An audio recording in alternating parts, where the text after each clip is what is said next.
This is the complete lore of Secret of the Mimic. 2025 was a big year for FNAF. We finished off the interactive novel series, the second movie hit theaters, and of course, the crown jewel of summer 2025, an actual FNAF game, Secret of the Mimic. A game that promised to answer all of our questions about the earliest parts of the franchise. And there was a lot to talk about. Plus, we all know how complicated FNAF can be. It's hard to keep track of all the theories at the best of times. So I figured I'd give you guys a little gift and package all of our Secret of the Mimic theories up into one convenient little present that you can enjoy. Here is everything you need to know about FNAF Secret of the Mimic.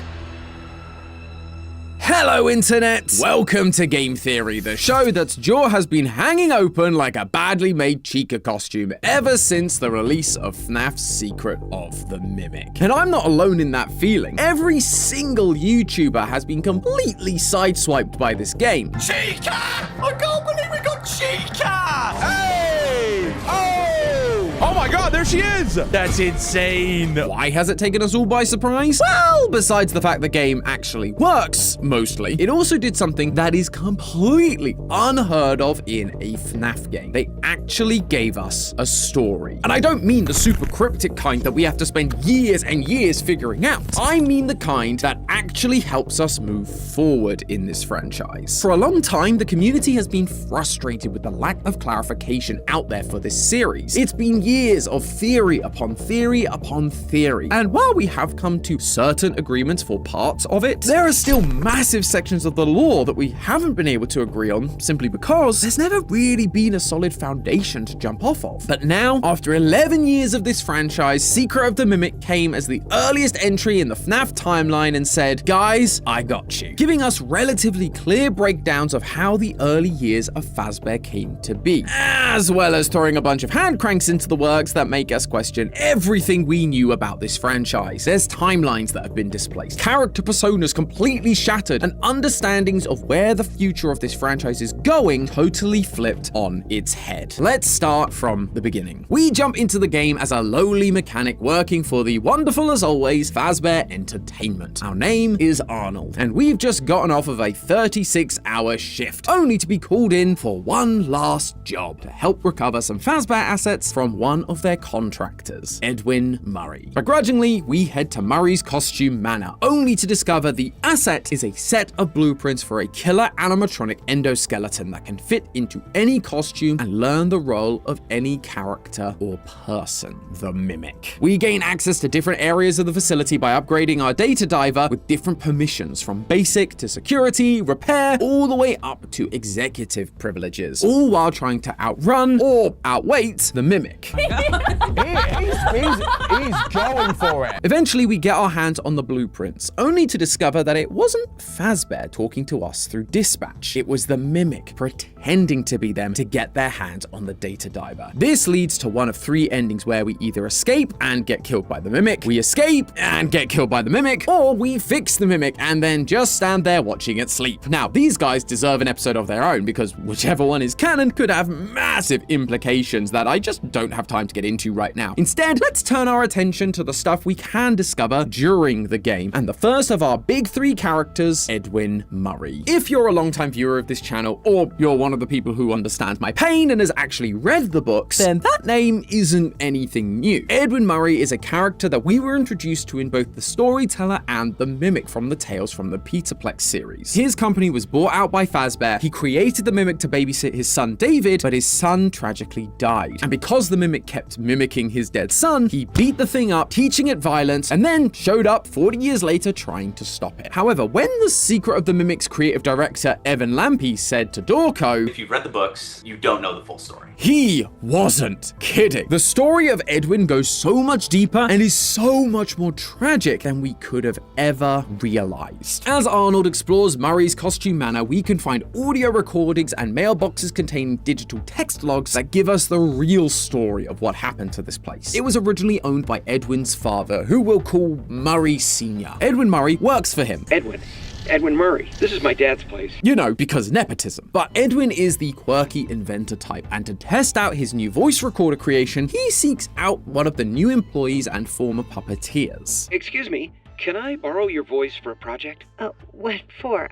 I don't even know you. I'm brand new here. Let's start again. I'm Fiona. Murray Sr. then passes away and leaves the whole thing to Edwin, who rebrands everything to bring his wacky inventions to life. Maybe rebrand?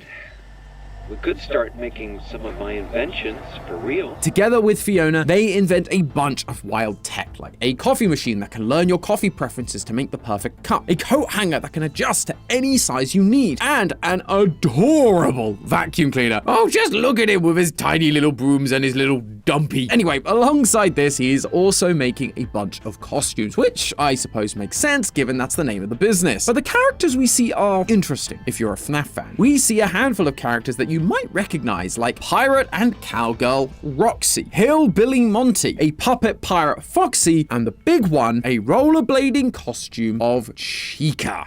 It is. That's freaking Chica. Let's party. She really was the first, wasn't she? But besides Chica, who Edwin and Fiona were specifically hired to make for a client, Chica's Party World, yes, that Chica's Party World, all of these other characters were rentable or purchasable from Murray's Costume Manor, meaning Edwin owned these characters. They weren't originally Fazbears. However, Fazbear was around as another one of Edwin's clients, taking interest in his technological genius, even to the point where Edwin refers to Henry as simply Hen in the audio logs, presumably because they have a level of familiarity and friendship thanks to their shared technological creativity. I got the change order from Hen last night. They don't think of me as a friend anymore. But the real tragedy of Edwin comes from when we look at his family. I've mentioned his wife Fiona, but he also has a son named David, just like he did in the Tales from the Pizzaplex book series. Unlike that series though, Fiona doesn't die in childbirth. She's still around during David's early years, until she tragically passes away, leaving Edwin to run the business and raise David all on his own, leading Edwin to come up with the only logical solution: build an animatronic that can babysit David, obviously. He creates the M1 Mimic, but something strange happens. It begins to not just look after David, but mimic Edwin's dead wife, Fiona. The family is back together again, until it's not. One day, David dies outside the facility, leaving Edwin completely devastated. At the same time, the business is completely crumbling around him, but M1 Fiona has a solution: make another one of her. Edwin, you can't put it off any longer. You need to try again.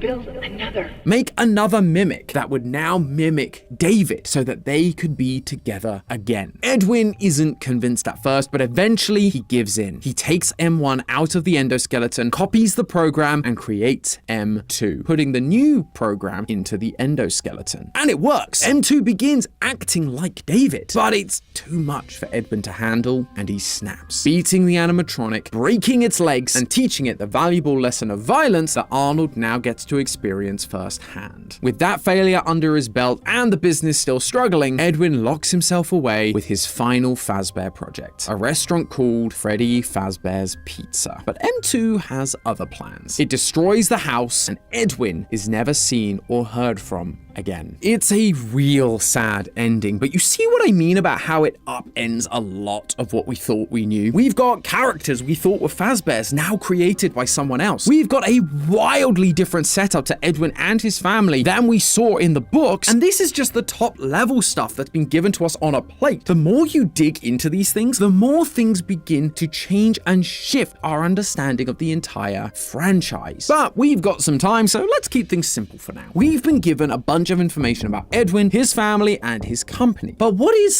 the timeline of these events? This is FNAF after all. Timelines are a staple for FNAF theorists everywhere. And I don't just mean a vague order of events. I mean cold, hard dates. Well, as you might expect, this game is pretty careful to leave those sorts of details hidden, only giving us months or days for dates at best. They even block out years so we can't place exact details. But when has that ever stopped us before? Let's start with the very first teaser for this game. In it, we saw the number 1979 showing up on a film reel, giving giving us a pretty good indication that that was when this game would take place. And once we boot up the game, that does seem to still be the case. In Arnold's van, we come across his work order to collect an endoskeleton from Murray's costume manor. The job he is literally on. That work order contains both an issue date and a signing date, which both end up being the same date, September 7th, 1979. I suppose that means that the mimic not only faked Dispatch's voice, but also sent a fake work order? And wait, does that mean that Arnold has a fax machine hidden in this van? What other mysteries does this van hold? Oh, Arnold, you teasing enigma. So, okay, we have the end of our timeline for this game, but as I've kind of already mentioned, that's like the least interesting part of this game's story. We're really here for the Edwin Murray drama. But don't worry, I think we can figure that one out too, thanks to FNAF's longest running trope, dead kids. Well, kid, specifically his son, David Murray. At the end of the game, you're given a choice. Either give the data diver back or execute something called parachute.exe. This opens up a hatch in the floor leading to the R&D department and the Murray's house that's on top of the hill near the factory. While trying to avoid M2, you can come across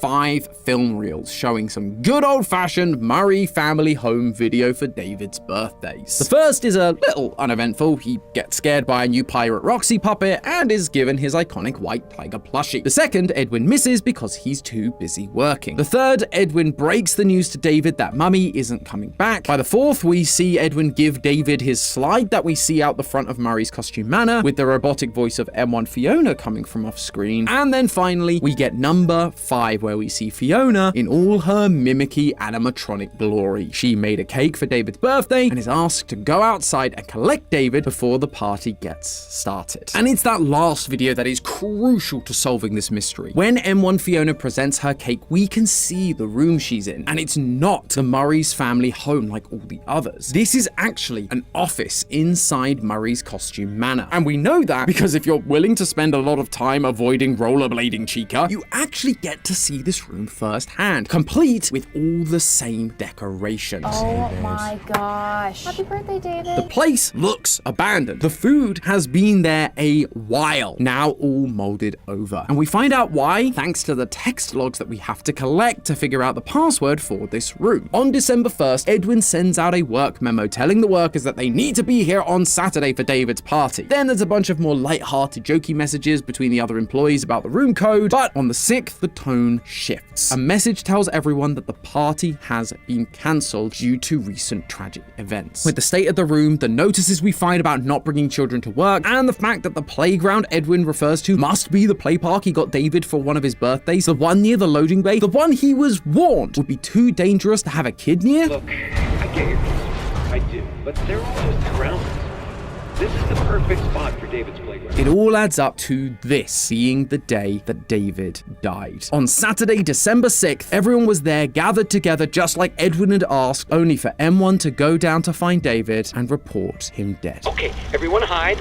Fiona, go get him. Saturday was the day of the party, and that cancellation message was sent out the same day. December 6th was only on a Saturday once in the 1970s. 1975. Now, given we have 5 film reels, you'd assume that would make this David's 5th birthday, and so his date of birth would be December 6th, 1970. However, I'm not entirely sure that's the case. Firstly, the achievement you get for entering David's party room is called Belated Birthday, and the icon is of a birthday cake with not 5 candles, but 6. And I think we all know that when you're a kid, the number of candles on your cake matters big time. I guess just like content creators, we all like seeing number go up. There's also the matter of the collectibles scattered throughout MCM. By gathering them all, you can boot up a minigame on the computers known as moon.exe. This thing is full of interesting details and symbolism that we will 100% be exploring in the future, but the detail that's interesting right now is the collectible called the Full Fest Snow Globe. When you find it again inside moon.exe, you can give it a shake, and we're given this description. Opening day snow globe. A wonderful day with all of us at Full Fest. It's worth noting that right behind this snow globe is a statue of a married couple. The man wears a bow tie, which is something we see associated with Edwin throughout the game. I mean, just look at the guy's logo. He loves bow ties. Bow ties are cool. This couple is supposed to be Edwin and Fiona, and so this line about Full Fest is tied to them. But the use of the word all here is telling. If it was just supposed to be Edwin and Fiona, it would have just said both of us or the two of us, but all implies a group, i.e. David is also present. Thanks to Help Wanted 2, the earliest Fall Fest we know about happened in 1970. So for this to be a big opening day to the point where Fazbear creates a special snow globe, it's likely that it's that year being referenced, 1970. And if Scott cares at all about giving this series any kind of logical consistency, Fall Fest would likely have to happen in the autumn.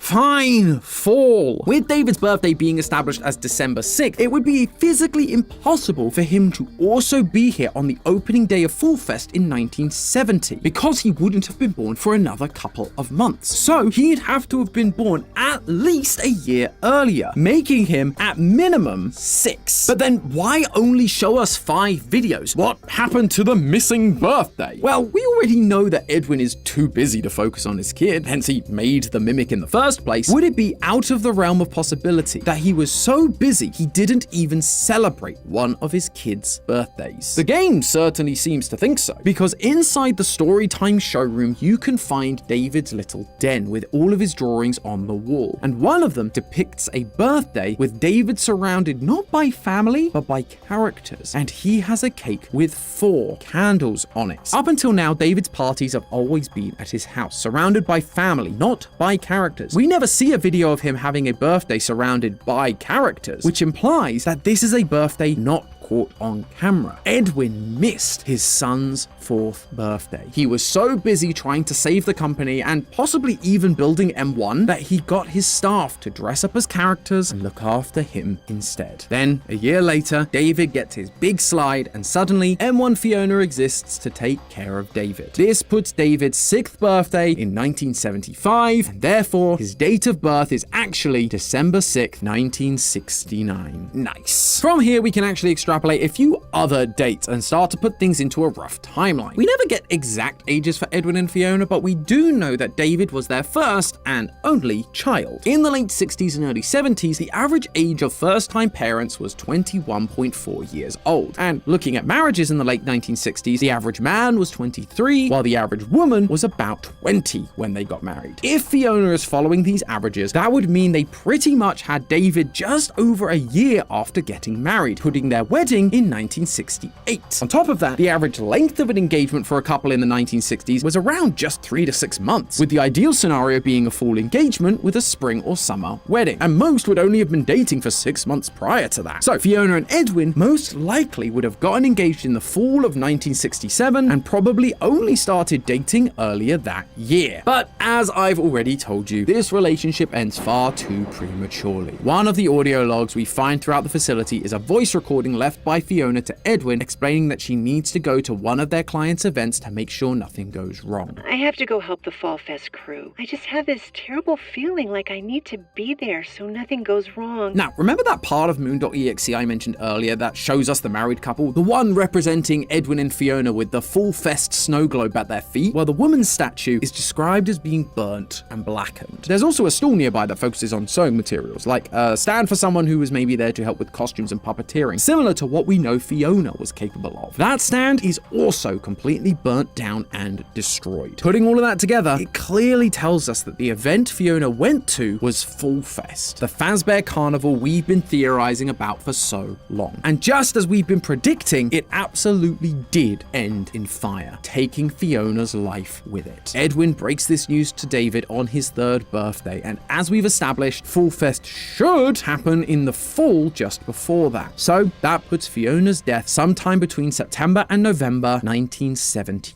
2. So right now our timeline looks like this. Edwin and Fiona start dating in early 1967. They then get engaged in the fall of that year, which I'm now only just realizing might explain why they're in wedding outfits in Moon.exe. They're next to the Fall Fest snow globe. It's the same time of year, almost as if they're going to Fall Fest like some kind of anniversary celebration. Anyway, they get married in 1968 and have David in 1969. A few years passed, and in the fall of 1972, Fiona goes to Fall Fest and dies in a fire. Edwin then creates the Mimic over the next couple of years. But on the day of David's 6th birthday in 1975, David dies outside the facility. Edwin falls into a pit of despair. He tries to bring back David as M2, but gets angry, beats it up, and disappears, leaving M2 to roam the facility and Fazbear to grow impatient with Edwin's lack of deliverables, and so they send in Arnold to take what is theirs in September 1979. But there is one more date we're able to track thanks to all of this: the death of Murray Sr. Now, look, I know he may not seem like an important character in all of this. Let's be honest, he's kind of a footnote in the whole game. We only see his portrait a couple of times, and we only get 2 audio logs even mentioning him. But those 2 audio logs reveal a lot, not only about when he died, but also the final order of events for Murray's Costume Manor, and an interesting detail about our favorite singing bear company. In the audio log where we learn about Murray Sr.'s passing, it's a conversation between Edwin and Fiona, so they do have to have at least met at this point. Plus, they seem quite close. The company is going to collapse and they're all going to hate me.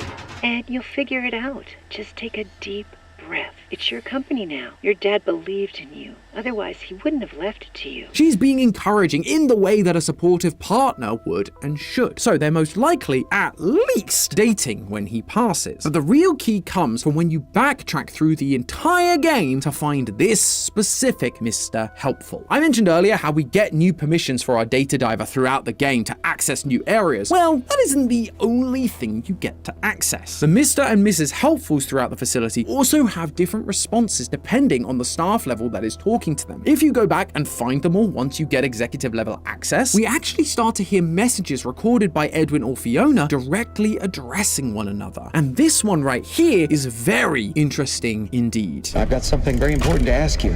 Okay, here goes. You become the heart of this company, and I want to share it with you. And you're also really pretty, like asymmetrical pretty. So will you marry me, please? Yes, it's very nerdy and very sweet, just like how I proposed. The point is, during Edwin's awkward ramblings, he says this line: You become the heart of this company. You are the heart of the company. When they met, she was just a new employee. There's no way she would be that instrumental to the company and its quote-unquote heart. However, once Murray Sr. passed on and Edwin was left in charge, Fiona became his main collaborator. She is the one who cared for the employees and the company while Edwin was off making more crazy inventions. We can even hear her concern during the pre-recorded elevator repair tapes. Please follow the instructions to reset the elevator. Sounds scary. It feels like she's reading a script and she's kind of concerned about what she's reading. It's only once Edwin takes over that Fiona has the opportunity to fill the position as the heart of the company. And also, I mean, this recording is on a Helpful, one of the things that Edwin would only have been able to install fully once he'd taken over. Could start making some of my inventions for real. All of that to say that Murray Sr. died sometime between Edwin and Fiona dating and them getting engaged, placing it sometime in 1967. And that's an important detail because while it seems early in most timelines for this franchise, Murray Sr. appears to have some kind of connection with Fazbear Entertainment, even before he passes and hands the company over to Edwin. In a number of the audio logs you can find later on in the game, it becomes very clear that Edwin is getting a little bit paranoid. Edwin, never forget, they're behind it. Don't trust them. Never tell them they want to destroy you. Dad was right. Now, you may be asking, who is this them and what is it he's not supposed to be telling them? Well, through another couple of audio and text logs, both of those answers become quite easy to figure out. In literally the next audio log you can obtain, Edwin tells us that there's a leak in the company. I figured it out. There's a leak. Someone told them about M2. Well, they can't have it. M2, the brand new mimic that can adjust to any costume and mimic any character or person, is what's being leaked. And with that in mind, the they becomes even easier to figure out. A bunch of the text logs have a consistent running theme. Working for Murray's Costume Manor sucks. They want out. One more injury and I'm out of here. I mean it this time. Barb, I swear, if I hear that song one more time, I'm going to tear that dolly off her hinges. I have no clue how much longer I can take it here. Some of them leave on their own accord, while others are being poached by a rival company. We're almost there. I need the rest of the Murray staff contact info. The sooner the better. You get that for me, and I can sweeten the deal. How would you like to manage one of the new franchise locations? W.A.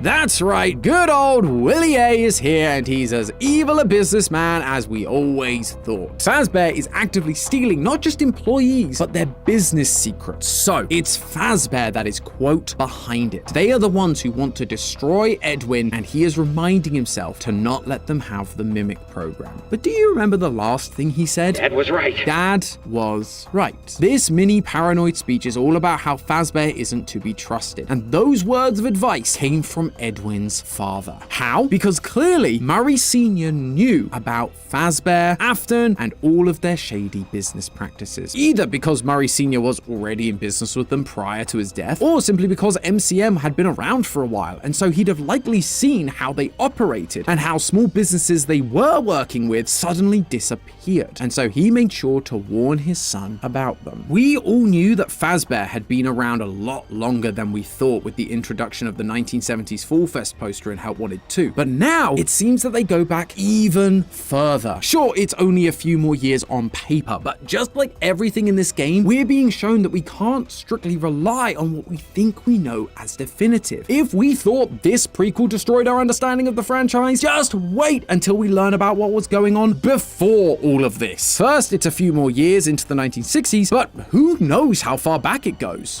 Maybe Matt and I weren't so far off with the whole singing bear in the 1930s. But with that, let's move on to our second character, the one-of-a-kind villain, the Mimic. Well, actually, despite me referring to it as the Mimic this whole time, the one key thing Secret of the Mimic was very clear about, it's really not one-of-a-kind at all, which, to be fair, is something we've been believing for a while now. In Tales from the Pizzaplex, we see two versions of the Mimic. The Mimic 1 program, which was the Mimic software that Edwin Murray created to put into a half-finished endoskeleton to play with his son David, which was then later used by Fazbear in The Storyteller, and then there's the Mimic 2, which was Fazbear's improvements on the original design, creating an endoskeleton that could change its shape and size to fit any costume or animatronic. However, how all of that tied into things like Security Breach and Ruin were pretty speculative, especially as we didn't even know if the book stories were in the same continuity and whether we could rely on them wholesale or not. My personal theory was that yes, those two Mimics were indeed present in Security Breach, with the Mimic 2 being the physical endoskeleton we find in the basement of Ruin, and the Mimic 1 program being what we now know as Glitch Trap, taking over Fazbear's systems and using it to manipulate people into doing its bidding, like Helpy does to Cassie in Ruin, which is why we get this interaction between Helpy and the totally real Gregory arguing. I took care of it. The area's safe now. Yeah,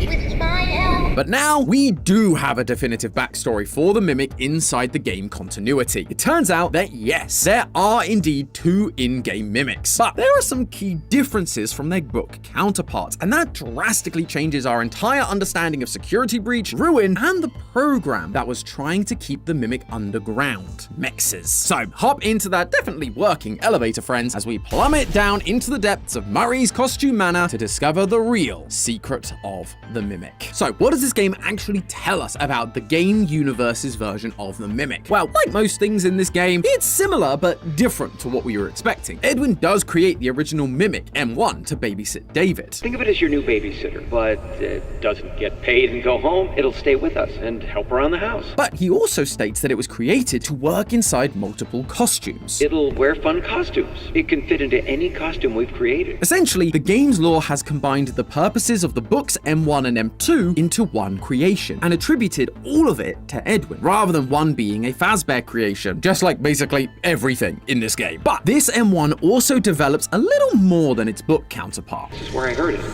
It's her or someone that sounds like her. That's good, honey, but then from the party. M1 begins showing signs of mimicking the deceased wife of its creator, literally mimicking the role of David's primary caretaker, his mother, Fiona. As we discussed last time, Fiona tragically died in a fire at Fall Fest, and this totally destroys Edwin's mental state. I can't do this alone. So naturally, when he starts thinking he's hearing the voice of his wife, he leans in hard. By David's last birthday, M1 is still not wearing any costumes like Edwin said it would, but instead it is mimicking Fiona perfectly. Baking a cake, hanging decorations, all of that good stuff. I baked it myself for David's special day. This is where Edwin's second tragedy strikes. M1 Fiona goes down to get David while everyone is waiting to celebrate him, only for them to discover that David is dead. Again, Edwin is destroyed by this. But this time, M1 Fiona is here, and she has a quick and easy solution. You need to try again. Build another. The two go back and forth over this for a while, but eventually Edwin gives in and begins attempting to make a new mimic that will mimic his dead son. However, it doesn't really seem to be working. Every copy has failed. I don't even know why it worked the first time, but it did. The only reference Edwin has for the mimic idea working is M1, which leads to Edwin's final gambit. In one of the text logs we receive after meeting M1 Fiona during the parachute ending, it says, the M2 began as a copy of my program. This log has been sent by M1 to Edwin's machine. In order to make M2 work, Edwin simply made a copy of her programming. I guess if you can't figure out how it worked the first time, just duplicate the thing that already works. And it does work. It's just a little too much for Edwin to handle. You're not him. You're not.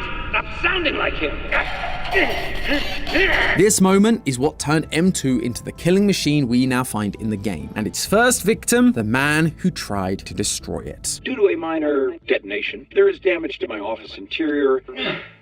Help. And that is essentially everything we know from the game itself. It's unclear exactly what happens next to get us to Security Breach and Ruin. It's gonna depend heavily on which ending is canon and what happens in the inevitable DLC that Steelworld does for all of their FNAF games. Personally, my money's on the DLC being about Fall Fest. I proved last time that the game takes place in September 1979, so Fall Fest would likely be in full swing, and the Mimic is free in every ending. But regardless of whether I'm right about that, one thing I am sure about is that at some point, M2 is gonna be trapped inside MCM. It will get cemented up, only for us to go down into the basement of Ruin and find it again. Now, I know what you're thinking. These two characters don't look anything alike, but just take a look around first. We have a springlock scooper, wooden boxes filled with costumes like crows, elephants, and lions, the similar flooring and wood panel walls with builder's lights hanging from them. Everything we're seeing at MCM matches stuff that we saw underground when we encountered the Mimic in Ruin. We can also find endoskeleton pieces deep within MCM from when Edwin was experimenting trying to create the Mimic. And if you look closely, some of them don't really match the current version of the Mimic, but they match the endoskeleton of the Mimic that we find in Ruin. My guess is that in the lead up to it being cemented, or even during the cementing up of MCM itself, it ended up getting damaged, or some of the pieces just stopped working over time, and so it replaces its parts one by one. We've already seen it replace its legs, so what's an arm, or a torso, or a head? Finally though, the Mimic in Ruin, it acts just like the M2 we see in Secret of the Mimic. It's mimicking a young boy, Gregory, it's wearing mascot costumes, and it's being violent towards humans. It even walks in a similar fashion and gets its hand stuck in an elevator. Now, that last one doesn't strictly make the two characters the same. Anyone can get their arm stuck in an elevator. But the fact that Steelworld programmed that in, along with all the other things we've talked about, it seems like they're trying to tie together these characters and this area, telling us that the Pizzaplex, and by association FNAF 6, was built on top of MCM, locking away all of its inventions down here, including M2 itself. I mean, we know that Fazbear isn't against saving some cash by building on top of previous establishments, and there's one text log directly from Willie A himself that tells us that he owns the land which MCM stands on. But that's only one of the Mimics answered for. What about M1? Well, to start with, she's just chilling inside a computer. Yeah, it seems that not only was M2 a copy of M1's programming, he also put M2 into the very same endoskeleton. Just look at them side by side. They're identical. Well, besides the legs, because, you know.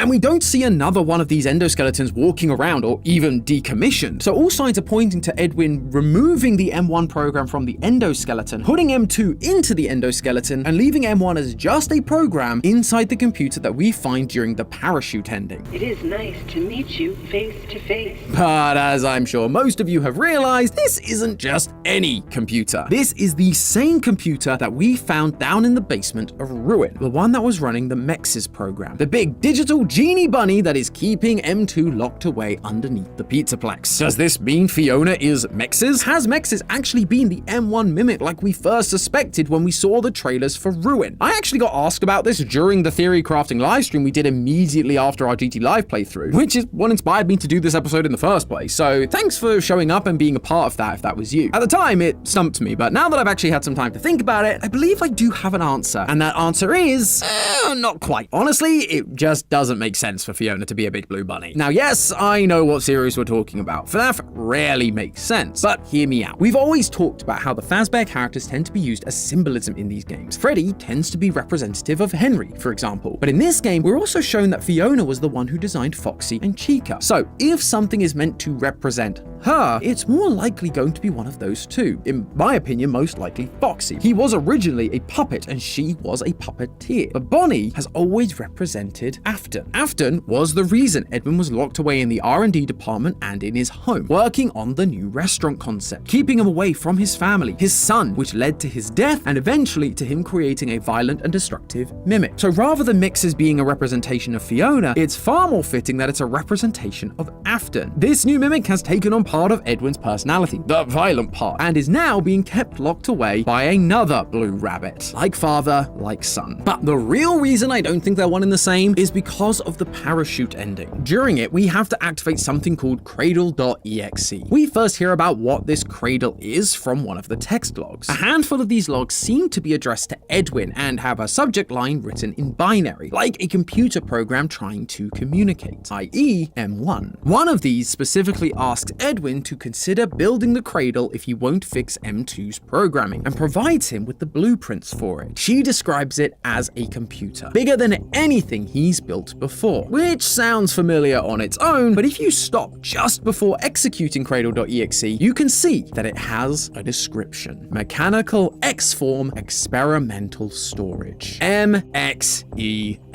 MXES was actually M1's idea. But then if MXES is a separate program designed by M1, why does she end up on the same computer? It's because of what MXES stands for. I've already mentioned it stands for Mechanical X-Form Experimental Storage. The word there you may not be familiar with is X-Form. Simply, it's just programming shorthand for the word transform, i.e. it's an experimental way of storing or keeping locked away a transforming machine. Makes sense. However, there is a little more to it than that. In programming, the transforming that X-Form refers to is an object's position, rotation, and scale. Again, all things we understand about the mimic's transforming abilities, but the key is how those transformations are applied. You see, X-Forms are hierarchical, meaning transformations applied to a parent X-Form affect all of the objects assigned to that parent, like they're its children, if you will. M1 was the first mimic, the original, so it needed to be on the same machine as MXES to act as the hierarchical X-Form for M2. M1 has also taken on the role of Fiona, while M2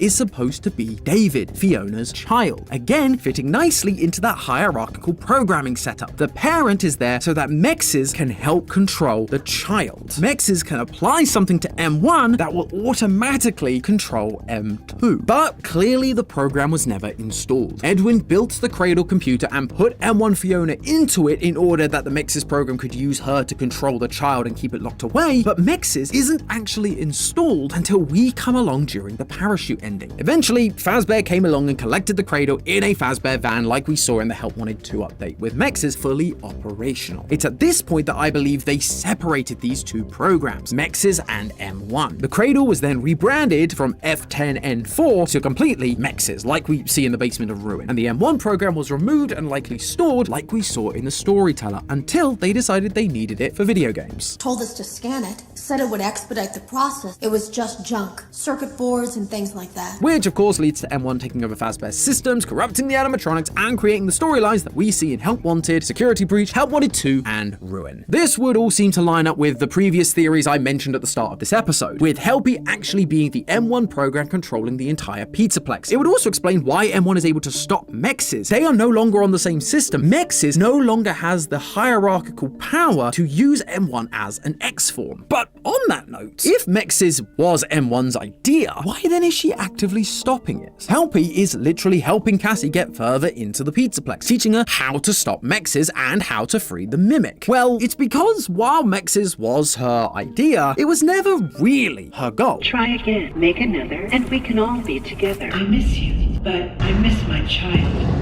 I want him back. We must convince him to repair M2. That is all that I want. In the text log about the cradle, M1 is trying to appeal to Edwin, asking him to make the cradle because it became clear he wasn't going to fix M2. But really, she wanted her child back. MXES was just a stopgap for her, a way to keep the Mimic safe while she figured out a way to fix it without Edwin. That's why she faked the voice of Fazbear Dispatch and convinced Arnold to explore the manor and find the schematics for the Mimic. It's so that she can fix it herself. And if people get hurt along the way, so be it. It's all a price worth paying so that she can get what she wants. Just like we see Helpy do to Cassie in Ruin, leading her to an almost certain demise just to shut down MXES and free M2. So that's it. We finally solved the story of Security Breach and Ruin. It's all about M1 Fiona trying to reconnect with M2, the robot David, and fix him so they can be a family again? Oh, I wish it were that simple, friends. But this is FNAF. There are, of course, complications with all of that. While we are being shown very clear motivations for M1 back in 1979, it doesn't mean that's strictly going to be the case going forward. It'd be very easy for us to go, oh, M1 is Fiona, M2 is David, end of story. But it's not like old-fashioned FNAF where these endoskeletons are possessed by the spirits of the original person. They are programs designed to learn and imitate those people. We're shown this with M2 throughout the game. It started as a copy of M1's program, then it's given David stimuli, then it learns to be violent, not because David was violent, but because Edwin was violent towards it. Then in Ruin, we see M2 mimicking Gregory's voice. Again, a new stimulus changing how it behaves. M1 is no different. There is a note that can be found in the basement of Murray's Costume Manor where you have to avoid the moon and collect the final collectible. It reads as follows, quote, "We were expecting. There were complications. Consciousness was lost for an undetermined time. Once I woke, we were all together and happy, a family. But something was different. I felt wrong somehow. Was I me? Corrupted file suspected." This moment being mentioned, the complications, the loss of consciousness, we've heard about it before. Or should I say, we've read about it. This is Fiona's story, just not the one from Secret of the Mimic, but from Tales from the Pizzaplex. In it, Fiona gets pregnant, but there are complications and she dies during childbirth. The only difference here is that the writer wakes up and suddenly they're a happy family. The similarities to Fiona, along with the corrupted file, makes it sound like this is coming from M1 Fiona's perspective. She remembers dying in childbirth, but then suddenly is awake and part of a happy family like the Fiona from this timeline. Her memories are becoming conflated and confused based on other stimuli. How she's being infected with memories from the books is a theory for another day. The point is that M1 is also susceptible to memory corruption and personality changes based on new stimuli, especially, it would seem, if they share a connection with her. Which brings us to the glitch trap in all of this. It's pretty well accepted at this point that Glitch Trap has actually been the Mimic program this whole time, infecting Fazbear's systems and mimicking whatever it needed to. Helpy, VIP, the Glamrocks, and acting like a virus, infecting them all in order to take control. If M1 was purely Fiona, it wouldn't make sense for M1 to present herself as anything other than Fiona in some kind of digitized form. Probably a Foxy like we talked about earlier. But instead, we see an old school version of Afton's Yellow Bunny. Why? Because M1 has also been receiving other stimuli thanks to its inclusion in the creation of the Help Wanted VR game, as I alluded to earlier. Told us to scan it. It was just junk. Circuit boards and things like that. By having M1 circuitry used to build Help Wanted, the M1 program was fed information from the first set of games in this franchise, learning all about the Yellow Bunny killer that would lead kids into the back room and kill them. A family of children all killed by animatronics, and a father that wanted to put them back together. A father with the same goal as her. Someone willing to crack a few eggs to make an omelette. They're practically the same person, and so M1 accidentally makes them the same person, wearing the costume, kidnapping the kids we see in the newspaper in Security Breach's bad ending, and leading them into the back rooms during VIP. All of this explains why Security Breach's story felt like such a mess, and it's why no theorist could really have predicted what we ended up seeing in Secret of the Mimic. Most of the theories I had had were about Afton and Henry's parts in the story, because all signs left by Glitchtrap or the Pizzaplex in general were pointing towards Afton and his involvement with the Mimic. How else were we supposed to interpret a dining table scene with 5 characters clearly representing the Afton family in a room with post-it notes written in binary? But this is why Fiona, M1, was conflating her stories with that of the Aftons. Take a second look at that dining table scene. The magician we assumed was Afton, it's wearing a bow tie, something which, of course, matches Afton's famous Yellow Rabbit costume, but I mentioned in our last theory that within Secret of the Mimic, bow ties are really commonly associated with another character, Edwin. We pick one up off of his statue during Moon.exe, he's wearing it during his company portrait, his wedding photo, and his family photo, and it's literally the logo of his company. Plus, Edwin was kind of a magician when you think about it, specifically when it came to technology. He developed things well beyond what should have been possible for the time, so much so that Fazbear hired him to work on their stuff and eventually bought the whole thing. And then there's the motherly character, the one at the head of the table, the one that we all naturally assumed must be Mrs. Afton, despite the fact she's never shown up in the games. Well, in the game files, that character model is called the Nanny Bot, which is what M1 was originally supposed to be. Think of it as your new babysitter. And now M1 is in charge. Edwin wasn't going to fix things, it's up to her, and she has control of the entire Pizzaplex. She is now the one at the head of the table. This dining table now has characters that, yes, fit the Aftons, but the parents also bear a striking resemblance to her own family that she's trying to rebuild. And that drive to rebuild the family is still there. I already mentioned that Helpy's whole thing is trying to get Cassie down into the basement to stop MXES and free M2, but which family she's now trying to rebuild is obviously getting a little lost in the source. That's why we have 2 Glitchtrap disciples, Vanessa and Gregory, both of whom we've pointed out since the very beginning share a lot of similarities to the Afton children. And that's not even going into the similarities between David Afton and David Murray. Again, theories for another day. What we're seeing is M1 getting confused, mixing up storylines from her book persona and her newly found Afton persona, conflating the 2 ideas as one in the same. She's trying to rebuild the family she lost all the way back in the 1970s, but thanks to her use by Fazbear Entertainment to make a VR game, she's taken on too much of Afton's persona, and so is still driven to get M2 out of the basement, but who she believes M2 now personifies is completely messed up. Does she still think it's her son David? Does she think it's the other kid from the Afton lineup that's missing, Michael? Or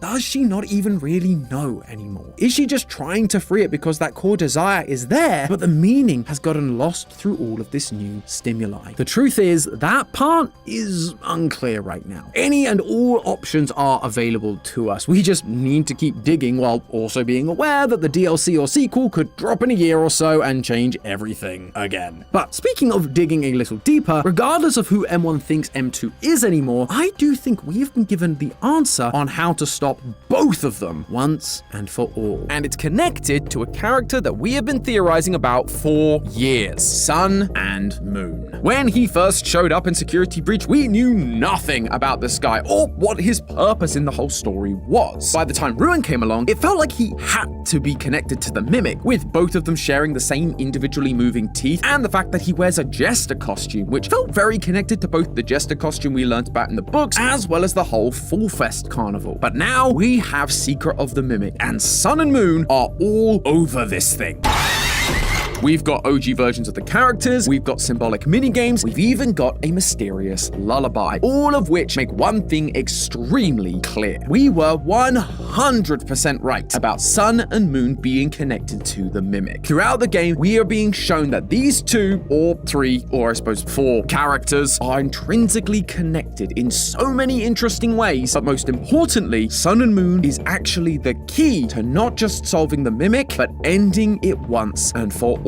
I hope you've knocked over all your stackable toys, friends, because it's finally time to clean up the mess that is Sun and Moon. The first instance we get of Sun or Moon appearing in this game is right as we enter Murray's costume manor for the first time. As we head over to the computer in the security office, we can find a few options to select. Maps, obviously a map of the facility. Logs, which is where we get to see all the juicy lore-filled chat logs that were found from the mailboxes strewn about the building. And then there's our main focus for today, Moon.exe. Moon.exe. We've talked about Moon.exe in our previous episodes, but in case you missed those or the massive playthrough we did over on GT Live, it's basically a game within a game. We start in a bedroom, and while the goal is initially unclear, if you take a wrong turn, you face the wrath of Sleepy Moon, who tells you to go back to bed. Now, as you play the normal game, you can find collectibles inside of presents that you can then load into the system, and they will appear inside Moon.exe for you to use. Each one serves a specific purpose, either helping you to thwart Moon's attempts to stop you, or giving us information about Edwin and his family. In a previous episode, we've talked about the snow globe that is next to a married man and woman, where the woman looks burnt, and how it's meant to be symbolic of Edwin and Fiona Murray. But that isn't the only lore this game provides us. The initial premise of us being told to go back to bed gives you the impression that we're a child, trying to sneak out of our bedroom and go on an adventure. As we go through this adventure, we encounter a baby owl that we can save that then sticks with us throughout the journey, cooing and rubbing up against us like a pet. However, things take a weird turn when we encounter the old woman that lives in a cabin in the woods. This old woman has a head covered in spikes, kinda like you'd expect a sun to be represented. After fulfilling her tasks and fixing her 3 broken masks, she then hands you a final mask, the mask of a baby owl. At the same time, our baby owl friend seems to have gone missing, but the oven is now on, and there's a suspicious smell of chicken in the air. With our new mask equipped, this sun woman takes us to a cave that Moon is guarding, only for Moon to see the baby owl mask and to run away crying. This was the moment that things clicked for me. At first, I figured we were playing as David, with Moon being an obvious analog for his father Edwin. That's why we got explicit messages like, "Go back to bed, I'm too busy," things that Edwin would actively say to both David and his wife Fiona. Just give me a minute. David's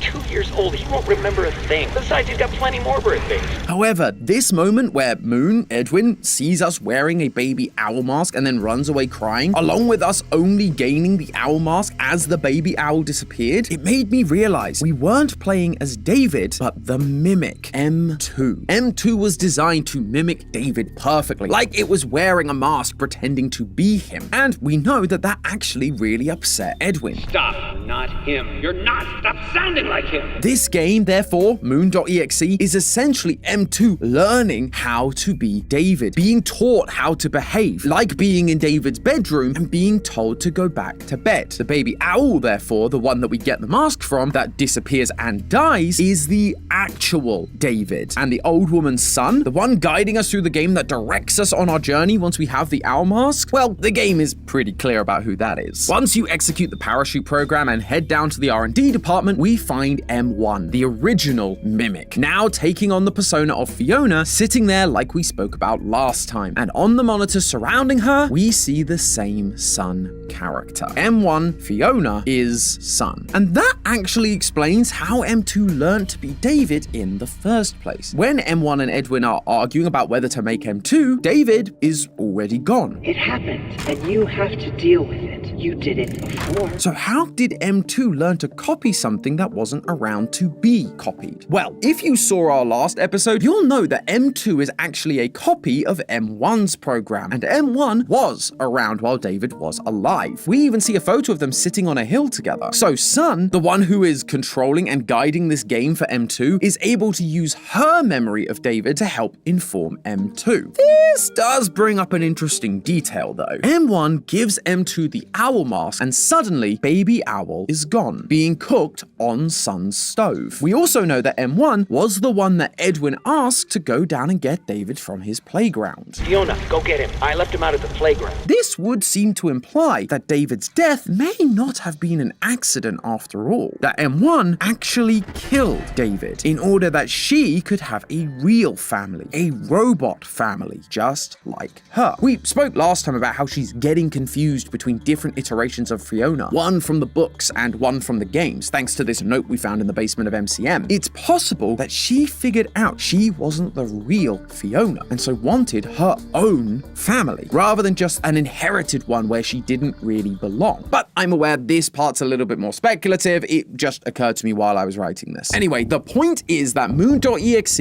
is showing us that Moon equals Edwin and Sun equals Fiona. Well, M1's version of Fiona. This finally explains why we see our modern sun and moon presented the way they are. By the time we get to Security Breach, Glitch Trap, or M1, has control of the Pizzaplex. She is in control of the animatronics, which is why they turn on us in the first place. But when she gets control of Sun and Moon, we see that Sun is the caretaker.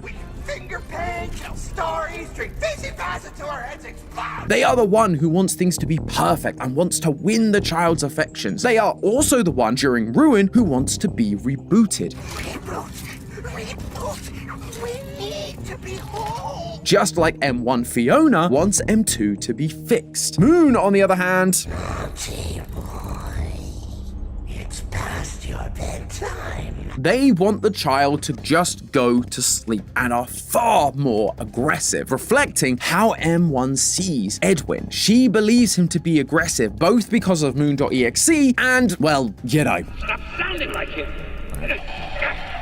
However, there is one more mention of Sun and Moon that's inside Moon.exe that I want to mention, because on the surface, it is slightly confusing. Once we get inside the cave that Moon was guarding, we encounter a broken statue. We go through the various tunnels and one by one, find pieces of the statue, putting it back together to create a Moon-like figure. Suddenly, we're told that we have been reborn. You rebuilt yourself, but now you are split in two. Moon and Sun, destruction and life. So, does this throw a hole in my argument here? Sun and Moon are now being used to describe M2, not Edwin and M1. And at first, that was my concern. But as I've thought about it more, I've realized it's not about the metaphor or symbolism changing, they're actually feeding into one another. The rebuilding of the statue is reminiscent of M2 rebuilding itself after Edwin destroyed it. You know, speaking of legs, what do you think? I just finished mine. But then, why a moon statue? Something that specifically references Edwin. Well, because it's not the same moon. Edwin is represented by Sleepy Moon, a full moon character, but this moon is a crescent moon. This is a new character, one that is similar to Sleepy Moon, even inspired by, you could say, but it's entirely its own thing. And when we're finished, we are told that it has been reborn. M2 putting itself back together wasn't just fixing itself, it was reborn. Now with a new input, violence. Edwin's violence, Moon's violence. It was no longer just the M1 based program it was before. Edwin's actions affected M2 and caused it to be reborn as the violent animatronic we know now, like a new version of the character Moon. But it isn't just Moon. We're told that it is a combination of that destruction and the life of Sun. M1 wants to create life, making M2 their son, while Edwin wants to destroy M2. These two things have combined together to make the mess that is M2, and those pieces are now at war with each other. Again, just like Sun and Moon are in Security Breach. Duality in this franchise is something that I've wanted to write a theory about for a long time. It felt like there's been so much of it in the series, from the two-toned logo on the Ruin website, the two-colored eyes of the tiger plushie, Sun and Moon, to even as far back as William versus Henry. It's always been about these two opposing sides being mixed together into one thing, something that usually ends in a mess or tragedy. At the time, I just didn't really know where it was going in order to write the theory on it, but now I understand. This is what it was trying to tell us. Visual clues to tell us the story of Edwin and M1 Fiona without actually spelling it out. It's also why Sun and Moon's moving teeth are the same as the mimics. They may not literally be the same. Sun and Moon may not actually be a mimic, but it's visual storytelling, giving us a physical clue to their connection. We were just missing the key detail of Edwin and M1 even existing in this continuity to be able to tie it all together. Although I'm sure the lore reason for the teeth thing is once again just the mimic rebuilding itself with spare parts. We'll see. But Sun and Moon isn't done teaching us about the mimic just yet, because in Ruin, we get to see that these opposing sides can turn from a mess into something new. We see Sun struggling to keep control while Moon is acting dangerous, again, like we've been seeing with M2, the original program unable to keep control, with the violence taking over and attacking people. But after Cassie is able to plug in the data diver, Fazwrench, they reboot and Eclipse is born. They are calm, fun, friendly, protective, exactly exactly as they were supposed to be. We fixed them. But did you notice the key detail? Eclipse isn't Sun now fully in control, nor is Moon completely gone. It's both halves mixed together in order to create something new. Sure, Sun was trying to help us and was the good side of both of them, but we're being shown that you actually need both sides in perfect balance in order to make things work. And this idea is reflected in Secret of the Mimic 2. When down in the basement, we encounter Sleepy Moon in the flesh, or cloth, or whatever it is he's made out of. And one of the telltale signs he's close by is you can hear him singing. Oh, he's near, he's near, he's near. It can be hard to make out the exact lyrics he's singing while you're trying desperately not to lose all your progress, but the melody should definitely ring a bell. It's actually the most popular lullaby of all time, simply called Vagenlie, or lullaby in English. You may have also heard it known as Brahms' lullaby, named after its composer, Johannes Brahms. And it goes a little something like this. Lullaby and good night, with roses bed eyes, with lilies o'erspread, is baby's wee bed. Lay thee down now and rest, may thy slumber be blessed. Lay thee down now and rest, may thy slumber be blessed. Thank you, thank you. Now, you could say that the use of this song was just they needed a lullaby from Sleepy Moon to sing, so they picked the most obvious one. But where has that ever been the game theory way? You see, this song wasn't written to be sung on its own. It was designed as a mother and father duet. While the mother would sing the lullaby, alongside it, the father would sing an old German folk song called Sis Andischt, which is a song that the original mother actually used to sing to Brahms when they were together. This would then work as a counter melody underneath the primary melody of the lullaby. Counter melodies are super interesting because rather than a harmony which works in lockstep with the melody, the counter melody is literally a second different melody that plays at the same time. If you try this with just any two songs, you're going to have a lot of clashes and mess, and it's just not going to work. But when done right, these two parts that don't feel like they should go together suddenly begin to almost dance. They bounce off one another, creating something totally new. It's not working together in harmony, but they do work together, despite appearing diametrically opposed. But right now, with Mimic as is, it clearly is a mess. These two forces are working against each other, not as a counter melody, but as clashing melodies. So if Eclipse and the lullaby are showing us we need to bring these pieces into alignment, how do we do that? Well, I think the answer lies in the secret ending of Secret of the Mimic. In order to get M2 to calm down enough that we can insert new programming into it, we have to play a bedtime story for it. The bedtime story itself changes each time, but what doesn't change is the people telling the story. The pre-recorded tapes that we find throughout the Murray household to get here include Edwin's voice and Fiona's voice, both of them working together to tell a story, telling M2 that violence doesn't solve anything in order to bring balance to M2. The lullaby also hints at this because it actually has one more name that I neglected to mention. It's sometimes known as the Cradle Song or Cradle Lullaby, just like Cradle.exe, which we spoke about last time, is MXES, a program designed to soothe M2, keep it under control, but required M1 and Edwin to work together to implement. M1 wants to restore M2. Edwin wants to destroy all versions of the Mimic. These two things shouldn't work together. They feel like conflicting views. But when these characters come into alignment with one another, the song begins to form. M1 cannot restore M2 on her own. Sure, she may have the glitched code, but Edwin's voice was crucial for the plan working. We need to bring M1 and Edwin back together in order to truly stop whatever M2 has become, and to put both M1 and M2 to rest finally. But you may have noticed a problem with that solution. As far as we can tell, Edwin is dead. Due to a minor detonation, there is damage to my office interior, as well as a small fire. No! M2! Respond, please!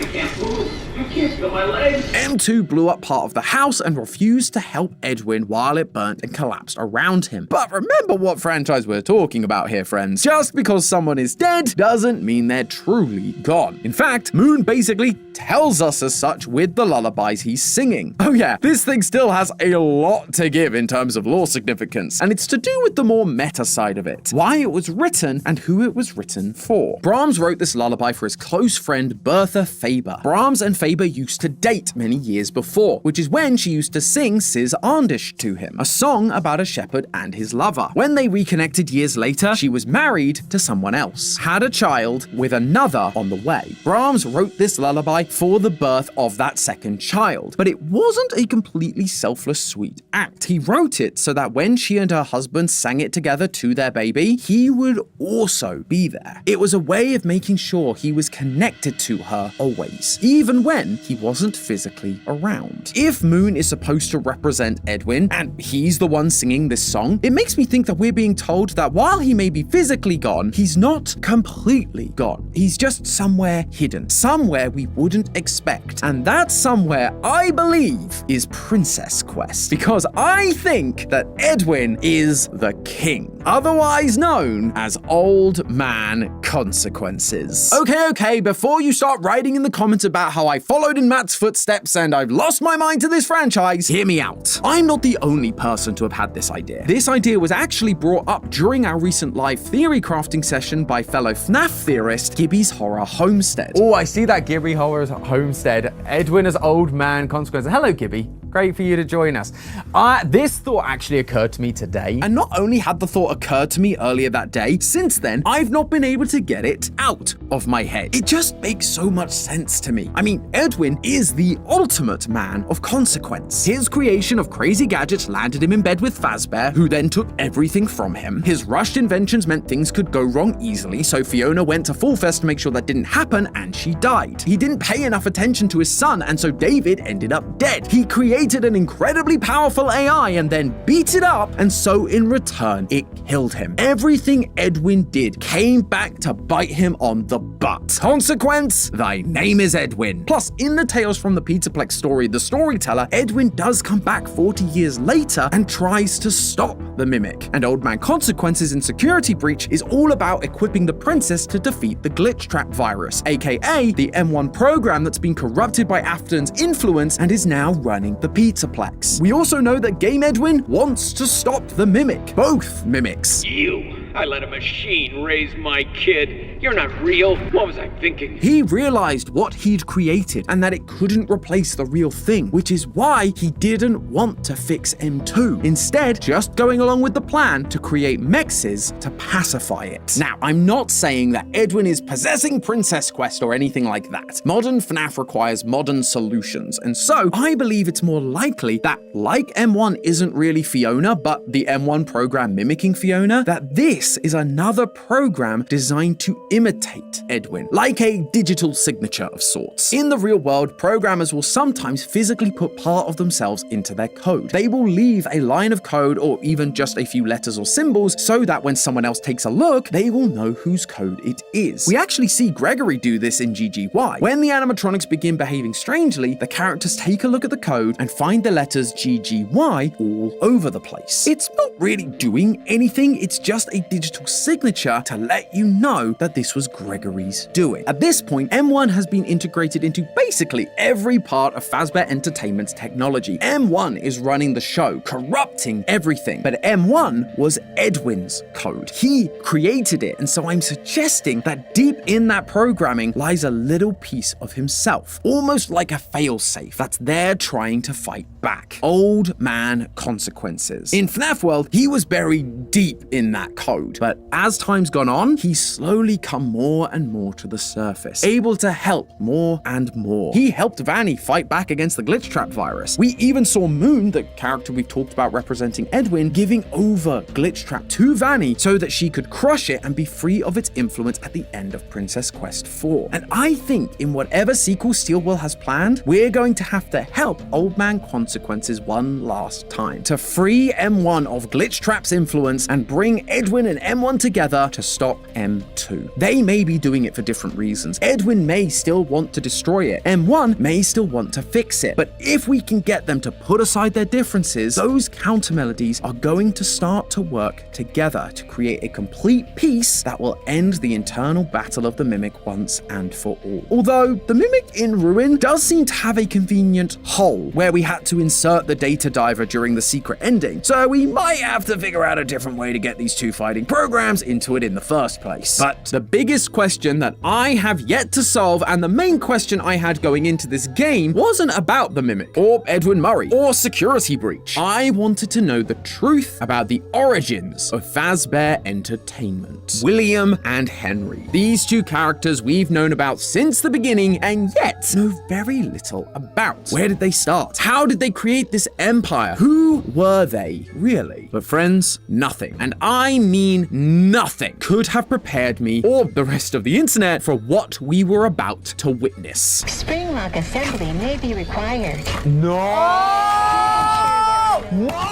Are you kidding me? Oh my god! Henry didn't even invent the spring lock. To be fair, that reaction was several hours into stream, where all we'd witnessed so far was invention after invention that we thought had been a Fazbear invention for years now, only to discover that Edwin made it. Like the data diver, a device used to access certain points around Murray's costume manor that looks an awful lot like the Faz wrench we use in Ruin. Or what about the massive list of characters? Happy Frog, Mr. Hippo, Orville, Monty, Roxy, Moon, Foxy, Chica, Music Man, Helpy, even the wet floor bots from Security Breach share similarities to the Cleanovac. They're all here in Murray's costume manor with designs, schematics, and costumes strewn around the facility. Edwin and his wife Fiona designed them all. It felt like everything we'd known over the last decade had been a complete lie. It was never William and Henry, it had all been Edwin. Or had it. See, while at first it definitely reads that way, there are clues hiding in voice memos, text logs, and just in the physical designs themselves that show us the truth is a little more nuanced. So let's jump into our unfinished helpful carts, friends, because we've got to get to the bottom of this and figure out whether William and Henry invented anything or whether they are just complete frauds. First off, there is one important thing we have to clarify. Did William and Henry actually steal Edwin's inventions? And the short answer is no. I've mentioned in a past few theories little tidbits of information about this, but while it was clear Fazbear had some shady business practices and were actively stealing employees trying to obtain company secrets, which is not totally legal, they never actually stole Edwin's intellectual property. Edwin was a contractor, and so they would have contracted him to make stuff for them, like the demo of Freddy Fazbear's Pizza that we see in the R&D department. And that whole process would have included contracts that decided ownership, which we sadly never get to see. I can tell you though, as a former contractor myself, typically those contracts favor the client, the person who came to you to be a contractor. When I would shoot or edit a video for someone, that would then go back to them and they would own the final product. I didn't own anything. But what about Chica, who was made for Chica's Party World, not Fazbear? Or Roxy and Foxy, who were built for Edwin's TV show idea? Those were definitely Edwin's, and Fazbear surely had no rights to them. Well, until they did. One of the text logs you can obtain is from Willie A himself, and while the message is cut off a bit at the start, the intention is very clear. Quote, software development and the entire MCM catalog. We would love to keep you on as a lead engineer. Although we now technically own the land, we would never touch the house your parents built. Afton was offering Edwin a position at Fazbear because he had just bought MCM, its remaining employees, the ground it's built on, and most importantly, its catalog of characters and inventions. Fazbear now owned everything. They never stole it from Edwin, they just stole all his employees, drove the business into the ground, and then bought the rights so that they could claim it as their own. But let's be honest here, that's kind of a small nitpick in this whole thing. The real issue here is that we believed Henry and William were these great inventors, and yet it seems like they just kind of bought everything and didn't make any of it themselves. themselves. How could Henry claim trapped in prisons of my making if they weren't his making at all? So let's take a look and try to clear things up. Henry may not be the originator of most of the characters we've attributed to him over the years. R.I.P. Chica was Henry's first theory, but that doesn't mean he didn't invent any characters. From the minute you step into Murray's costume manor, you will find one item that appears everywhere in the facility: pizza boxes from Fredbear's family diner. Now, while we are visiting MCM, the place has been abandoned for a bit, but what that means is that while the place was active, so was Fredbear's diner, which makes sense given Fazbear Entertainment was a thing and had the means to buy MCM in the first place. They need some way to make money. We also see Fredbear and Spring Bonnie on a number of posters throughout the place, identical to the ones we found in Security Breach. But notice what we don't see throughout MCM. Despite promoting posters for the characters of Fredbears, we never see versions of Fredbear or Bonnie within the main facility. And that is because of this line. Every one of my creations are available for purchase or lease. For Edwin to be able to say that, he would have to own the rights to the characters. But the fact that Bonnie and Freddy are missing implies that those two characters were not created and owned by Edwin, but instead William and Henry. Edwin has posters on the walls because there's clearly a long-standing relationship between the two companies, and based on his audio log telling us that they should just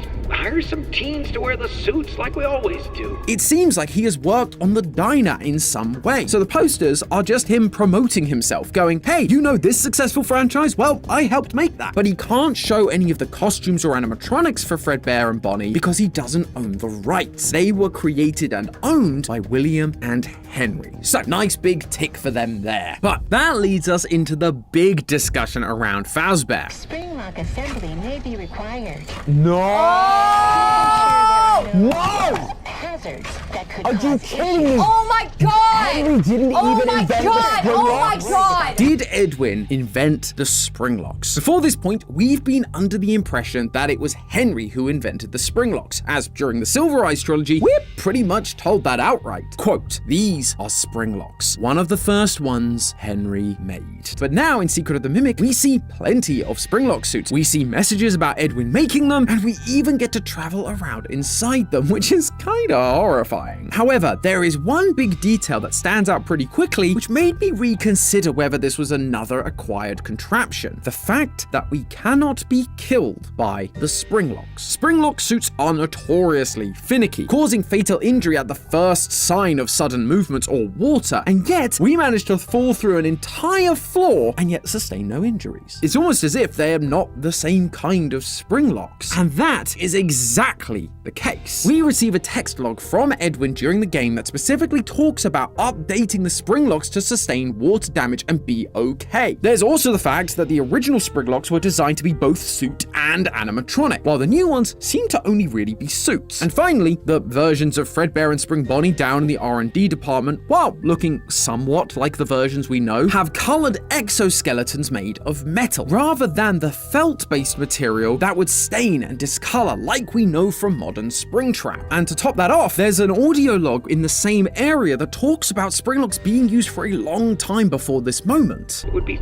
so much easier to keep using the spring locks. The fact that there have been spring locks used for Hen, while these new improved metal versions of the spring locks for Fredbear and Spring Bonnie currently only exist down here in the facility, it tells us that there are other spring-locked versions of these characters in existence, felt-based ones that use the old water damage prone designs. So that's it, case closed. Edwin made the new spring locks, but Henry can still have made the originals, right? Well, I really wanted that to be true. Believe me, I did. But when Ash and I went back to find all the secrets on GT Live, we discovered this message on one of the Mrs. Helpfuls to Edwin from Fiona. I'm worried about the new suit design. One of my costumers, Vic, nearly lost his hand today. All he did was spill a can of pop and the thing snapped shut like a bear trap. Fiona is worried about Edwin's springlock designs, and the one her team member was wearing does end up having an issue with water damage. It's almost almost like that text log we read earlier was a response to Fiona's request to check out the problems, because Edwin was involved in the creation of the original designs. This isn't the only time Fiona is worried about Edwin rushing out designs that later cause problems either. You have a lot of new ideas and new projects coming in. The staff can't keep up with all your changes, but I think you need to step back a little and focus on one project at a time. This is a pattern of behavior for Edwin. He sprints through dozens of projects, moving on to the next one so fast that his previous invention isn't fully finished, leading to a bunch of failures and returns like we see in the text logs. And so the idea that these springlock suits that were incredibly dangerous and faulty were also Edwin's creations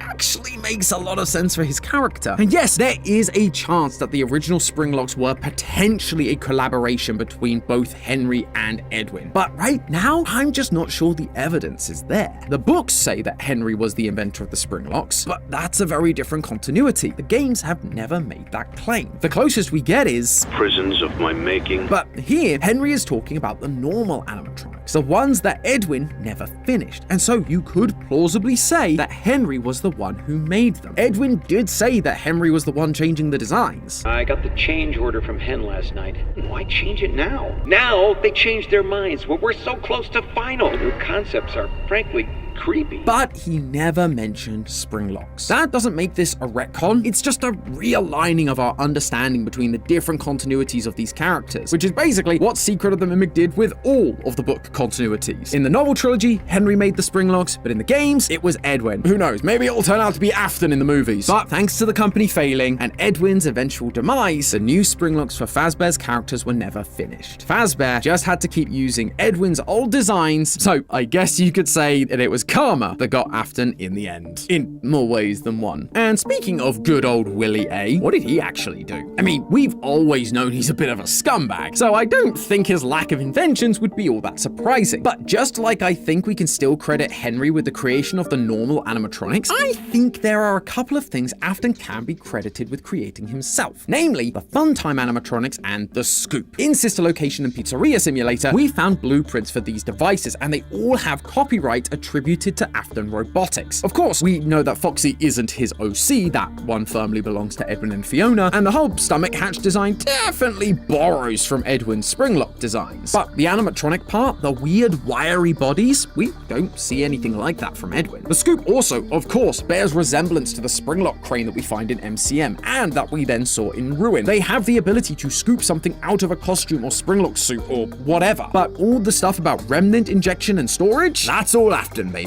Which means at this point, we're pretty even. Edwin did make a lot of stuff that we thought were Henry and William, but that doesn't mean they were completely incompetent or unable to make stuff themselves. However, there is one more thing that we need to discuss. One more invention that, if it was claimed by Afton, could affect the entire timeline as we know it. You see, everyone, and I mean everyone who played this game or watched someone else play it, have been very quick to point out the similarities between David Murray and Afton's son, the Crying Child. The most obvious similarity is their name. Thanks to a friend of the channel Hyperdroid and a handful of other theorists, last year we came to the conclusion that Crying Child's real name was also David Afton. But there's so much more to it than just a name. Their bedrooms look almost identical, and both of those bedrooms are in houses on top of a hill near a tree and near their father's work. They're both missing mother figures in their lives, with fathers who spend too much time working. One of the collectibles we get is David Murray's purple plastic telephone, the same one we see in David Afton's bedroom, along with a bunch of other similar toys. David Afton is famously scared of Foxy, having ripped off the head of the Foxy plushie, and his brother Michael bullying him wearing a Foxy mask. David Murray also is afraid of the pirate Fox, crying when Edwin uses one of the Foxy hand puppets on his first birthday. Ahoy there!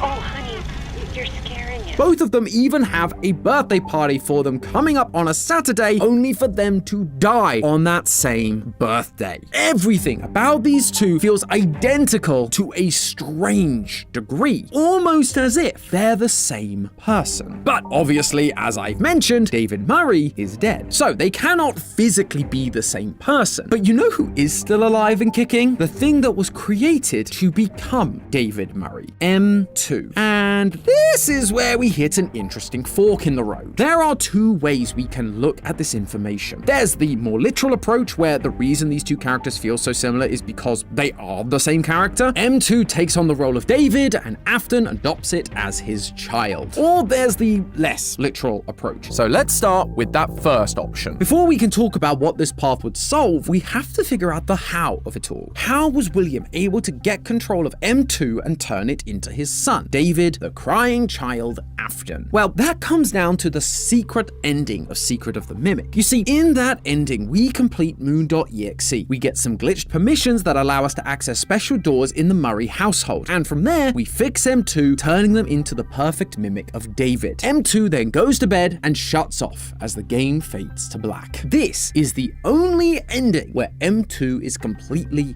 fixed, which allows him to live on as a child, as David, and therefore, in the future, could become the crying child that we know from the original games. One of the text logs we get from William directly confirms that he owns the land Murray's costume manor is standing on, including the house Edwin's parents built on the top of the hill, the one where M2 now sleeps. With Fazbear's ownership of the land and the IP and the inventions inside, that M2 would now belong to William. And so, with the disappearance of Edwin, William would likely show up, at least eventually, to claim what was his. And when he did, he would come across this incredible little machine, mimicking Edwin's son, David. Now, Fazbear already knew about this special animatronic that could fit into any costume and learn any routine. Someone told him about M2. But seeing it actually imitating a child, essentially bringing a kid back to life, that would absolutely have intrigued Afton. In the Silver Eyes trilogy, it's clear how much he idolizes characters like Henry, those with animatronic and creative genius, who were able to imitate the spark of life itself. He wants to reach their level of genius, to understand, to go even further beyond what they did. Sure, he could have just taken M2, turned it into scrap, or shoved it into another costume, but if he could figure out how it ticked, then he could create more and help his empire grow. It's for this reason that we see camera feeds down in the sister location bunker, displaying the FNAF 4 bedroom, the same bedroom where M2 was sleeping. He is monitoring M2, watching its every move. He threw different stimuli at it, high-pitched frequencies that messed with its vision, creating animatronics that looked like the stuff of nightmares, all to see how lifelike this thing truly was to a child. Afton was trying to understand how it worked. That's also why we see the Funtime animatronics using technology that allows them to mimic sounds and actions. It was Afton trying to replicate that same technology, but it wasn't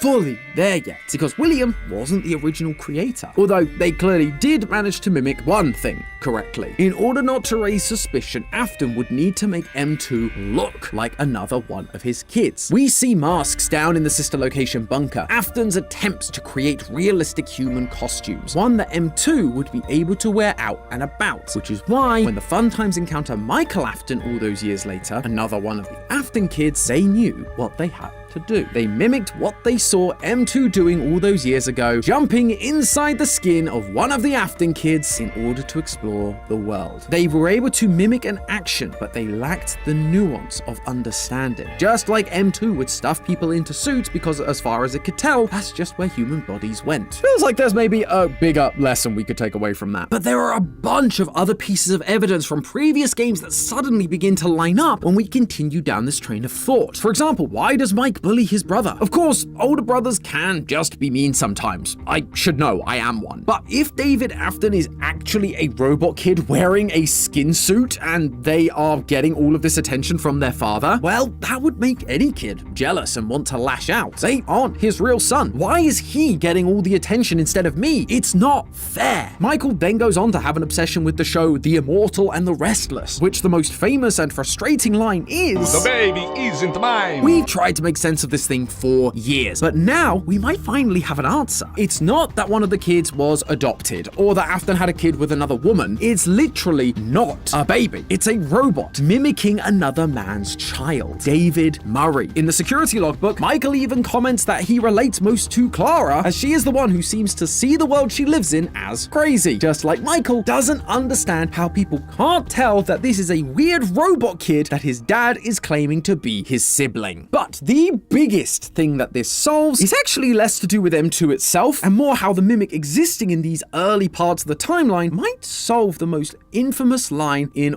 all of FNAF. I will put you back together. When this line first showed up, it confused the heck out of all of us. Up until this point, Afton had been speaking in a bright gold text using the color FFF57, and he starts off that way during his final speech to the dying crying child too. However, when we then get to the put you back together part, it's a paler shade of yellow, FFFA0.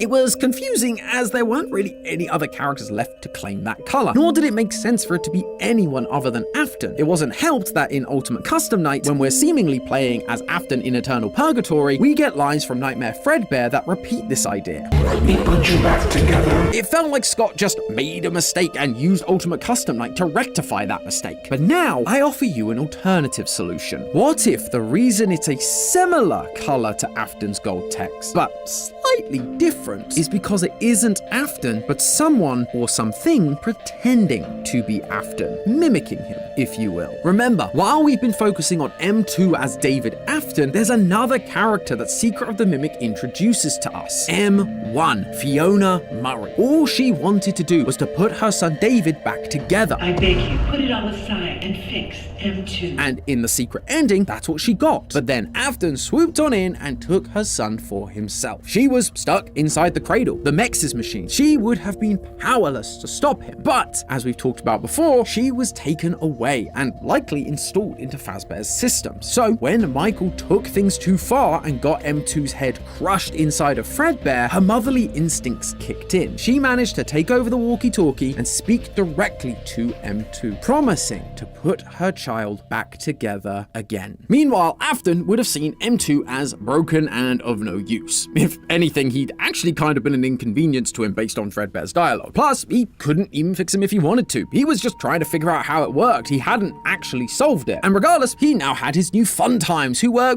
using some kind of mimicking software. Those were more than what he needed. So he threw M2 away into the bowels of the rundown facility he owned, MCM, and cemented the whole thing up to start over. But I suspect M2 wasn't completely broken. Edwin beat this thing to a mechanical pulp, and yet it managed to carry on. So once again, just like in the 1970s, this violence towards M2, it getting crushed by Fredbear, taught it how to be violent again. It began to rebuild itself with spare parts, again, now waiting for someone to free it so it could take its revenge. All the while, M1 was working on putting her son back together. She was uploaded to Fazbear's system, took control of the Pizzaplex and a young woman called Vanessa. And with Vanessa's help, she was able to start rebuilding her son, a new mimic robot that looked just like David did before he died. That's right, people, the Gregbot theory is alive and well. We theorized in our very first security breach theory that Gregory is actually a robot version of the crying child due to just an avalanche of evidence. The fact that they look the same, the fact that Gregory doesn't have any records or parents, that he was living in the Pizzaplex, that Gregory is referred to as broken rather than injured, that when Glamrock Freddy gets Roxy's eyes, he says, "You look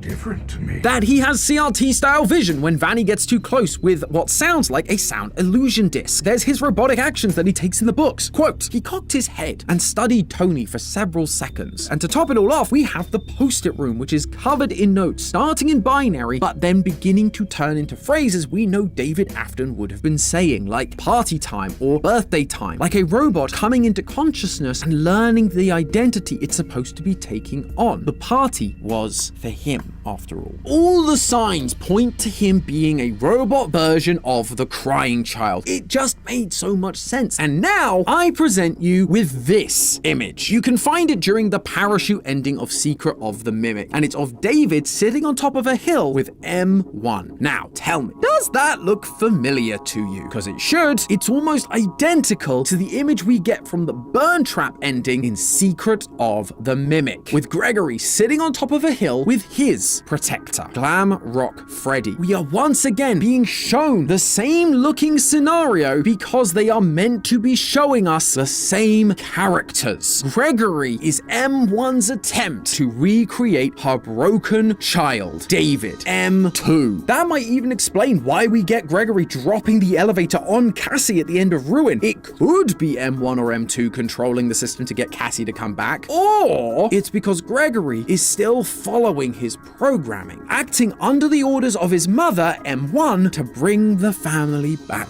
together. Now, before anyone gets too mad at this idea, I recognize it's not perfect. For starters, while there's a bunch of evidence that does work when you look at it through the lens of M2 is the crying child, the trouble is, it basically all hinges on the secret ending being the canon ending, which is kind of hard to prove at this point, especially without the DLC or a sequel. Outside of that, there just isn't a lot of evidence for this line of thinking. You essentially have to go in with confirmation bias, the idea that your belief is correct, and so you can find evidence that works because you already believe it to be true. That's not to say that this couldn't be the answer. All I'm saying is that right now, with the evidence we have, it can feel like a bit of a stretch. There's also the issue of M2 being in the basement of Ruin. I still firmly believe that the Mimic we meet in Ruin is M2 from Secret of the Mimic. So by having M2 go on to be the crying child, you have to jump through some weird hoops to make it survive Secret of the Mimic, but still end up locked away before Ruin happens. And those hoops are entirely speculative. It's me knowing point A and point C, and essentially just making up point B to fill in the gap, which isn't typically how I like to do things because it's speculative at best and fanficky at worst. There's also the small things, like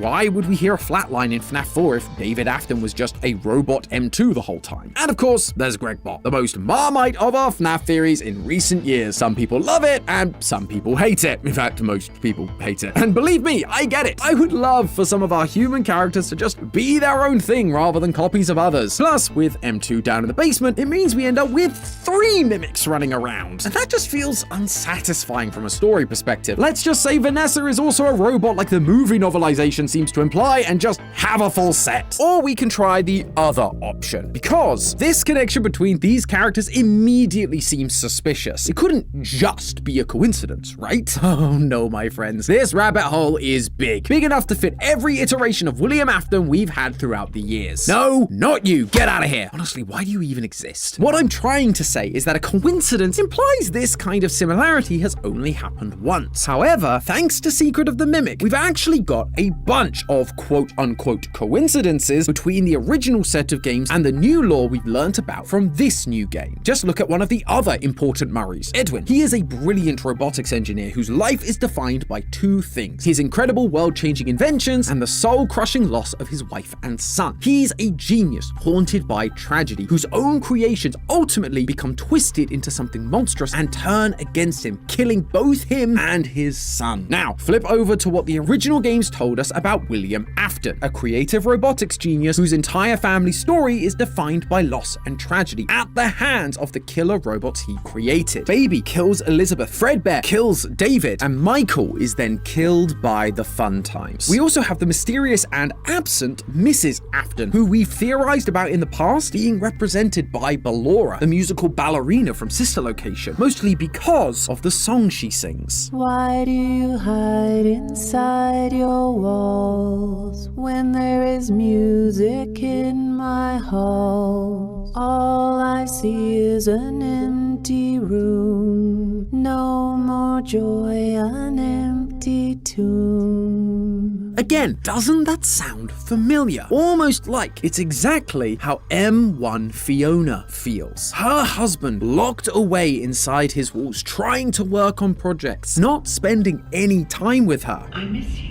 All with the room of their dead child laying empty, waiting to be filled by M2. But wait, there's more! There's the old house on the hill with a secret underground workshop, the Murray house above MCM and the Afton house above Sister Location. There's a robot designed to be a babysitter that essentially fails at their duty. Security Puppet was designed to protect Charlie, yet she dies, and M1 Fiona, who was designed to protect David, and yet he also dies on her watch. There's the burning down of a facility, but the main villain survives it. There's mysterious molten metal that works as a kind of power supply for the the machines created, giving them life, as it were. You have the primary villains of the franchise, Afton and M1 Fiona, wanting to put their children back together. And there's then the wonderful and ever underutilized Baby, who gained sentience after the accidental death of William Afton's daughter, Elizabeth. William then rejects her, banishing her to a secret underground lair he built beneath the house. A near beat-for-beat parallel of M2's story of rejection from Edwin. I could go on, but I think you get the point. The number of times the stories from older games paralleled the stories of the Murray family cannot be purely coincidence. It's a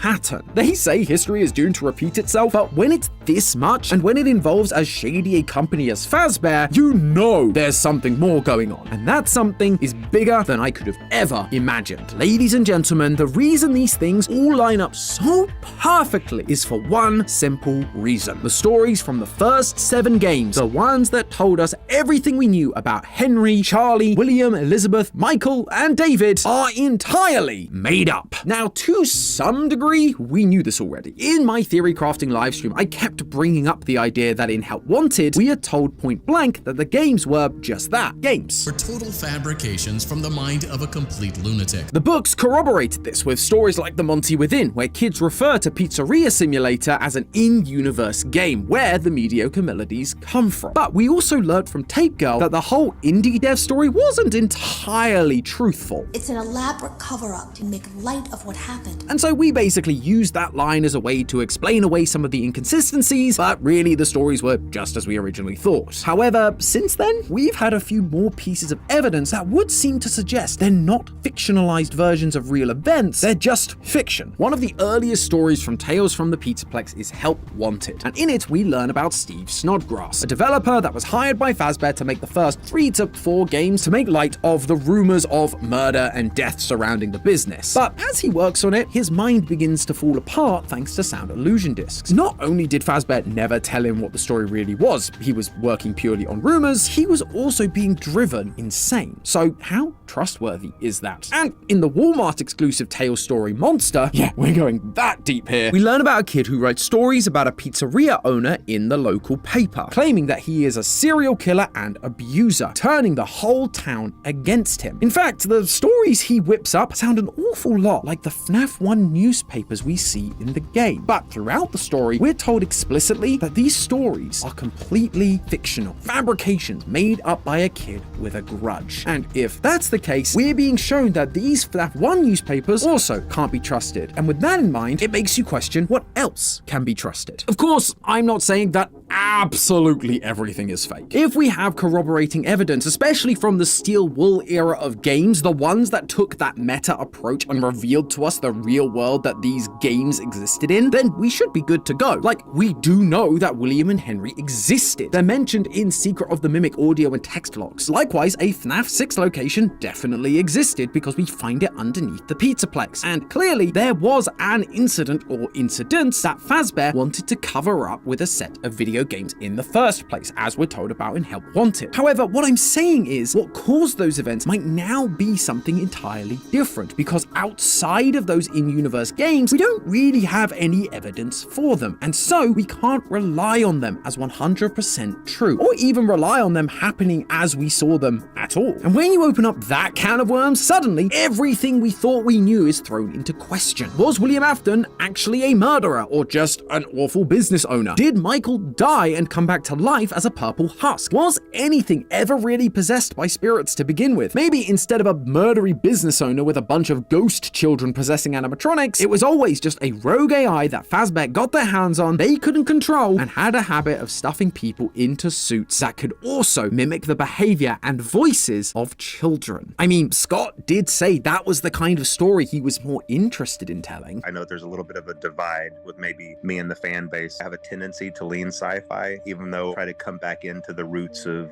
the supernatural. So anything that involves possession of AI or possession of machines or circuitry, I love that sort of thing. That would be an absolute PR nightmare. In fact, it would have been more than a nightmare. It would have been the PR apocalypse. Admitting to the world, oh yeah, our proprietary self-learning AI has absorbed the trauma of its creator, developed a violent streak, and has now started stuffing customers into animatronic suits. We don't know how to stop it, and we are liable for all of it. That would be the very end of the company. But if you had a scapegoat, like a jerk boss who happened to die on the premises in one of their faulty spring-lock suits, oh yeah, it was totally him. Our founder was secretly a monster. We all knew he was a jerk, but we didn't think he'd go this far. He did everything, but it's over now. The monster's gone. Case closed. And things like FNAF 6. Was it a gathering of ghosts, or was it a corporate cleanup? A recall, where Fazbear did what it could to contain their rogue AI, sending something like a recall signal, or a specific frequency or data packet that would force any machine running the Mimic program to be drawn to one location. And that famous speech, it isn't a heartfelt eulogy, it's Fazbear cementing Afton's role as the fictional villain, putting a final neat bow on their scapegoat, with the real fire probably just being a calculated attempt to destroy all the evidence of their rogue AI. And for a while, they probably thought they succeeded. And so they built the Pizzaplex on top of the old establishment, only to reintroduce the Mimic via some old circuit boards. William Afton, his family, their story was created to turn Fazbear's failure in stopping the mechanical mess they adopted into a spoopy ghost story. And not only did they rewrite Afton's history, but to be sure that people wouldn't trace it back to their acquisition of Murray's Costume Manor and Edwin's Mimic, they took parts of Edwin's story and planted it onto their founders. Fiona was a puppeteer, and so M1 was translated into a puppet created by Henry to protect his child. One of the most traumatic events of Edwin's life, the death of his son, became the death of Afton's son, the Bite of 83. The echoes of M1's Fiona's grief over her lack of connection with Edwin after the death of their son turned into a verse from a video game,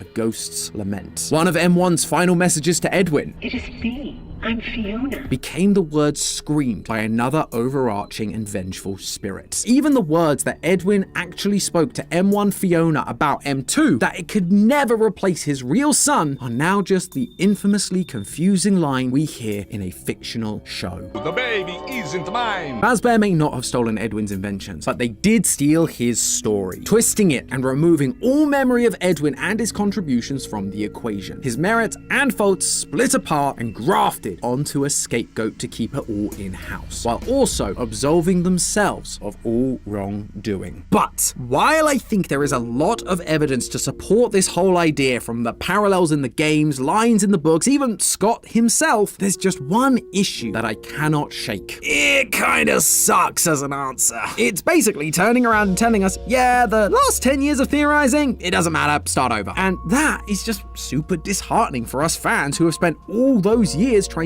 desperately to take small pieces of the puzzle and put them together in such a way that we create a cohesive story. We've spent 10 years building up our ideas of Afton, of Henry, of the crying child, only for this idea to essentially flush them down the drain. It's one of the reasons why some of the early reactions to Secret of the Mimic's lore were so angry and frustrated, because Secret of the Mimic's whole thing was revealing to all of us that we didn't really know the truth about what was going on, even though we thought we did. It was revealing information we basically had no way of knowing until very recently, which is tough compared to the quote good old days, where even though solving FNAF was hard, it felt like the pieces were all there for us to use, rather than key information being withheld for the sake of a twist. And this theory would kind of just perpetuate that idea. It would also make theorizing incredibly challenging going forward, at least more than it already is. We can speculate about how some elements might fit together, as I've done a little bit today, but it's just that, speculation, because we don't have any sense of how much those old games can even be used as evidence. I'm sure a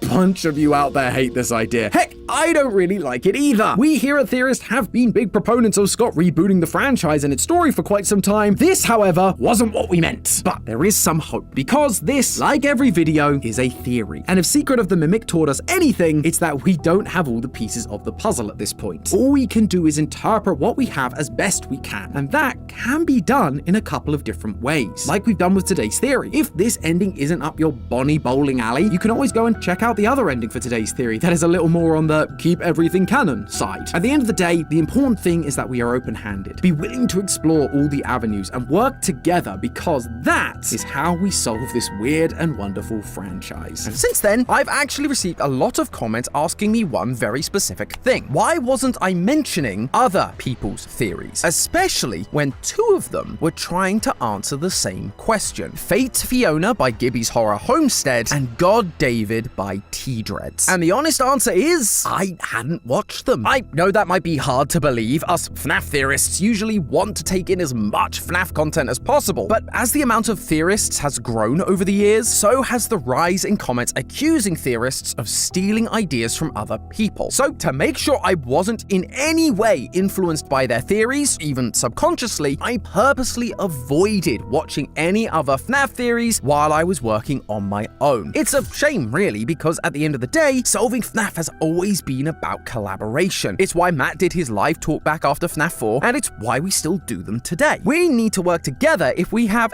any hope of getting through it. So now that I've been out of my Secret of the Mimic hole for a few months, I figured it was high time I checked them both out to see whether they were able to fill in any of the gaps that I couldn't, or whether there's some combination of our ideas that could maybe make this story finally make sense. I hope you're ready, theorists, because it's time for another round of my trash takes. Leave your theories in the comments or subreddit. I'll pick my favorite in the next episode of Trash. Let's start with Gibby. As the name implies, Fake Fiona focuses on the character of Fiona Murray, David's mother. He posits that Fiona, after becoming the M1 mimic and put into the MXES machine, becomes this overpowering force that manipulates the world around her into repeating history. Not just her history either, but Fazbear's history as a whole, like the fires, the bad fathers, the houses being on top of the secret facility, and loads more. This immediately caught my attention as it explores a similar line of thinking to what I was exploring in my Games Are Fiction branch, but it manages to keep it all in universe rather than it being a fictional story borrowing ideas from reality. Gibby suggests that Fiona is able to achieve this world manipulation through three main factors. Firstly, the idea that Fazbear keeps building on top of previous establishments, meaning all the remnant and agony of its victims are still present in the area and essentially haunting the building. This explains why in games like FNAF 1, we see the posters on the wall change, or why in Security Breach, there are random plushies hidden around the place. It's the classic burial ground trope. The buildings are haunted because they are built upon the dead. But when you think about it, thanks to Secret of the Mimic and Ruin, who specifically is dead and underneath all of these buildings? Right in the basement of MCM, waiting to put her son back together, Fiona. Secondly, he looks at the story of Fetch from Fazbear Freitas, and the concept of how human thoughts, if strong enough, can actually affect subatomic particles in order to manipulate the world around them and other people's thoughts. This is a real-world concept called the 0-point field. Gibby explains that down there in the basement, Fiona's thoughts are so strong, her desire to rebuild her family so powerful, that she is able to utilize the 0-point field and affect the thoughts of those in the area, namely William Afton, subconsciously planting the name David in his head so that he calls his own child David, as well as subconsciously giving him the idea to stuff kids into suits, like the Mimic used to do back in the 1970s. And finally, there's the physical wires. Fiona is plugged into everything Fazbear touches, much like the storyteller was in the Tales from the Pizzaplex books, an AI designed to connect to everything, but ends up infecting it with bad ideas and code. Similarly, Fiona gets plugged into Fazbear and so witnesses everything that happens throughout Fazbear's history due to the agony and remnant they leave behind, causing the technology to also repeat parts of history, like Fredbear killing David when the opportunity presents itself because her son David also died on the premises, or Glamrock Bonnie being locked away in a back room, destroyed, being watched by possessed wet floor bots, much like Springtrap was locked away in a back room after dying, being watched by 5 spirits. Fiona is the central hub for everything, with her memories and will being so strong, she's forcing history to repeat itself over and over again. Now, when I first watched this video, I thought it was super out there, but the more I thought about it, the more I realized it tied into a number of theories we'd already had on this channel. We did a theory ages ago about why we thought there was so much puppet imagery across the Pizzaplex, specifically in the wires connecting everything. At the time, we felt the best option was leaning into the only character we knew that had an association with the puppet, Charlie. We even equated it to the idea that she was haunting the building like an old school ancient burial ground, rather than being tied to a specific animatronic like we'd usually see. We had the same idea, it's just we didn't know Fiona was a character in order to tie her to all the puppet imagery instead of Charlie. Admittedly, it may still seem a little strange. Why would Fiona be associated with the puppets? Well, I think we can come up with a good explanation for it. In another one of our Mimic theories, I suggested that M1 Fiona's memories are becoming muddied thanks to the amount of data she's received from the original original games while being used to make Help Wanted. But while I focused solely on what she'd have learnt from Afton in order to make her glitch trap, there are other characters in those games she'd have learnt about and possibly even adopted as part of this new messy persona. Characters like Charlie. I specifically called out that she seems to be adopting traits from characters that she identifies with. Afton is a man that wants to put his family back together no matter the cost, for example. But Fiona and the puppet share a couple of close connections too. They're both protectors of children, they both fail at their duty and the child dies on their watch. Fiona is also a puppeteer, so again, she has an association with puppets. And these similarities all add to M1 Fiona being a confused mess. She can't tell what is her and what is someone else. Is it Glitch Trap? Is it Charlie? Is it David? But that could be why we see all these things connecting the Pizzaplex giving off puppet vibes, even though it's supposed to be Fiona and not Charlie. On the flip side, if you subscribe to Gibby's theory wholesale, it wouldn't just be data, but all the agony and remnant and memories of all the victims who died on this one piece of Fazbear land entering Fiona's system, meaning Charlie's memories are now part of Fiona too. But that also brings up the part of the theory that is possibly one of the biggest debates coming out of Secret of the Mimic. Is there possession, or is it just AI? For this theory to work, it requires you to be of the belief that the M1 Mimic program didn't just become Fiona through being an AI, but through possession, using the classic old school FNAF tools of things like Remnant and Agony. Two of the reasons I've seen for M1 being possessed are that she learned to be Fiona after Fiona had died, and that Edwin uses the frequency 4625 on one of the audio logs and hears the voice of Fiona after her death. This frequency is actually associated with a ghost radio frequency in the real world, known as the buzzer. As the name implies, it simply broadcasts a static buzz across the airwaves, but occasionally you can hear words, sometimes even voices in the background. But the key thing is, no one claims to be running it, leading some to believe it's ghosts speaking from beyond the grave. However, upon looking into it more, it seems that this radio frequency is something more to do with Russian intelligence, with two other radio stations, the Pip and the Squeaky Wheel, also transmitting a similar signature sound, occasionally interrupted by coded Russian voice messages. It's real messages being sent by real people, not ghosts, which means that if Steelwool is invoking the iconography of frequency 4625, they're telling us, while it may appear to be something paranormal, it's actually a real person, or at least thing, that's sending the message. John FNAF has a great theory about how it's actually the Mycelium men who have recorded Fiona trying to help Edwin, because the AI Edwin made in all of his inventions was designed to know what you want better than you do, which also explains how M1 learns to be Fiona. It's not from Fiona herself, but from the recordings of her through the Mycelium men, which is why she acts like her, but she feels more stilted and robotic. I baked it myself for David's special day. And no, it's not just because she's a robot, but because she never learnt from the real thing. Plus, as I've mentioned before, Scott does seem to be moving away from the old paranormal stories he used to tell. I have a tendency to lean sci-fi, so anything that involves possession of AI or possession of machines or circuitry, I love that sort of thing. Since Help Wanted, we've been getting stories about AI taking over people, not Remnant or Agony. In the Tales from the Pizzaplex series, while we still get ghost stories, we don't really get much in the way of Remnant or Agony specifically. There's Frailty, where a girl has a Remnant necklace similar to the one from To Be Beautiful in Fazbear Freitas, but it's rarely the focal point of this series. Again, emphasizing the move away from those old FNAF story beats and more into AI and machine sentience. And without the real spirit of Fiona, it means there's no Remnant or Agony, and it becomes harder to explain things like the 0-point field. That's not to say it's impossible by any stretch. There are signs of some paranormal things going on at MCM. I mean, the white tiger costume feels very much like old school Golden Freddy. That, or it's just Arnold hallucinating. I just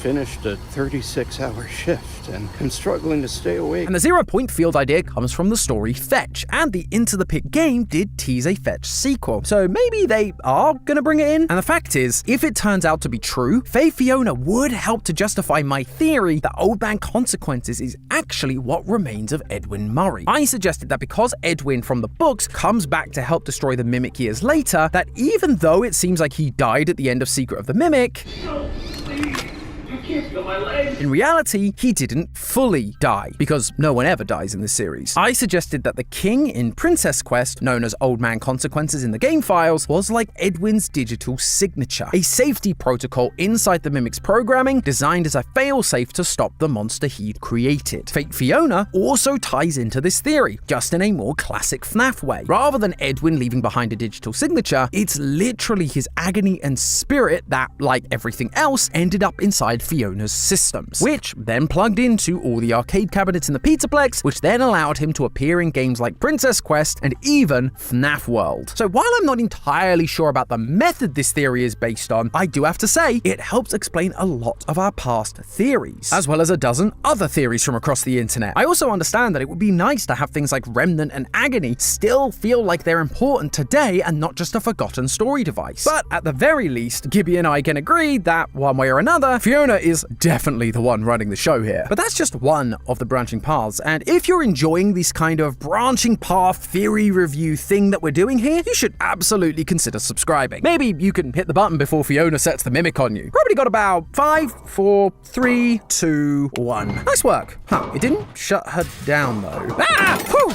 Anyway, the second and probably most requested theory for me to look at is called God David by T-Dreads. The reason this one came as so requested is because it actually has a lot of similarities to the other branching paths I presented. The reason David Murray, David Afton, and Gregory have so many similarities can't be coincidence. They must be the same person. However, rather than it being a bunch of robot kids, T-Dreads takes a slightly different approach. He focuses a lot on Gregory, pointing out a lot of the same similarities I did. Similar appearance, both being called Broken, sitting on a hill with their robotic protector, but the one extra piece he points out is the therapy CDs from Security Breach. These recordings are from therapy sessions with two different patients. One is Vanessa, with her being named in the tapes, and one is a mysterious unnamed patient, who we all came to call Patient 46. We theorized early on in the life of Security Breach that Patient 46 was in fact Gregory. This was later seemingly confirmed thanks to the story GGY, where we see a kid called Greg killing off these counselors when they got too close to the truth. The truth that Gregory wasn't really himself anymore, but being controlled by someone else. T-Dreads points out that multiple therapists call him out for making up stories, that he's lying about his past, almost like an AI reading from a script. The way you told the story is more like you were reading something from a book. But rather than it being because Gregory is a robot, it's because he's possessed by a version of M2's programming, a version of David Murray. He points specifically to the Balloon World arcade cabinet in Gregory's hidey hole, the one which, as you play, begins to glitch out and become corrupted, ending with the words "good night," as if Gregory is going to sleep and allowing M2 to take control. That's why when the therapists say lines like, "You had great parents," it's because Gregory is telling the story of David's parents, not his own. Edwin definitely wasn't in the running for Father of the Year, and both Edwin and Fiona met tragic ends. But that wasn't true for Gregory's parents. I gotta say, I'm a fan of this. Even in my video where I brought up Gregory being a robot kid, I said I wasn't in love with the idea of having more robot kids around. It meant that we had M1, M2, now what, M3? It's just a lot of robot kids and not enough real people. And this use of the therapy CDs actually helps move away from that. A robot kid made inside the Pizzaplex by M1, Fiona, and Vanessa wouldn't have physical records or files for the therapists to refer to. They wouldn't be able to say lines like, "You had great parents," because he'd be an anomaly with no past. He literally just showed up one day. But if instead he's a real kid with his mind taken over, then he would have real records that might even explain why he ended up in therapy, because his teachers noticed he suddenly started acting differently.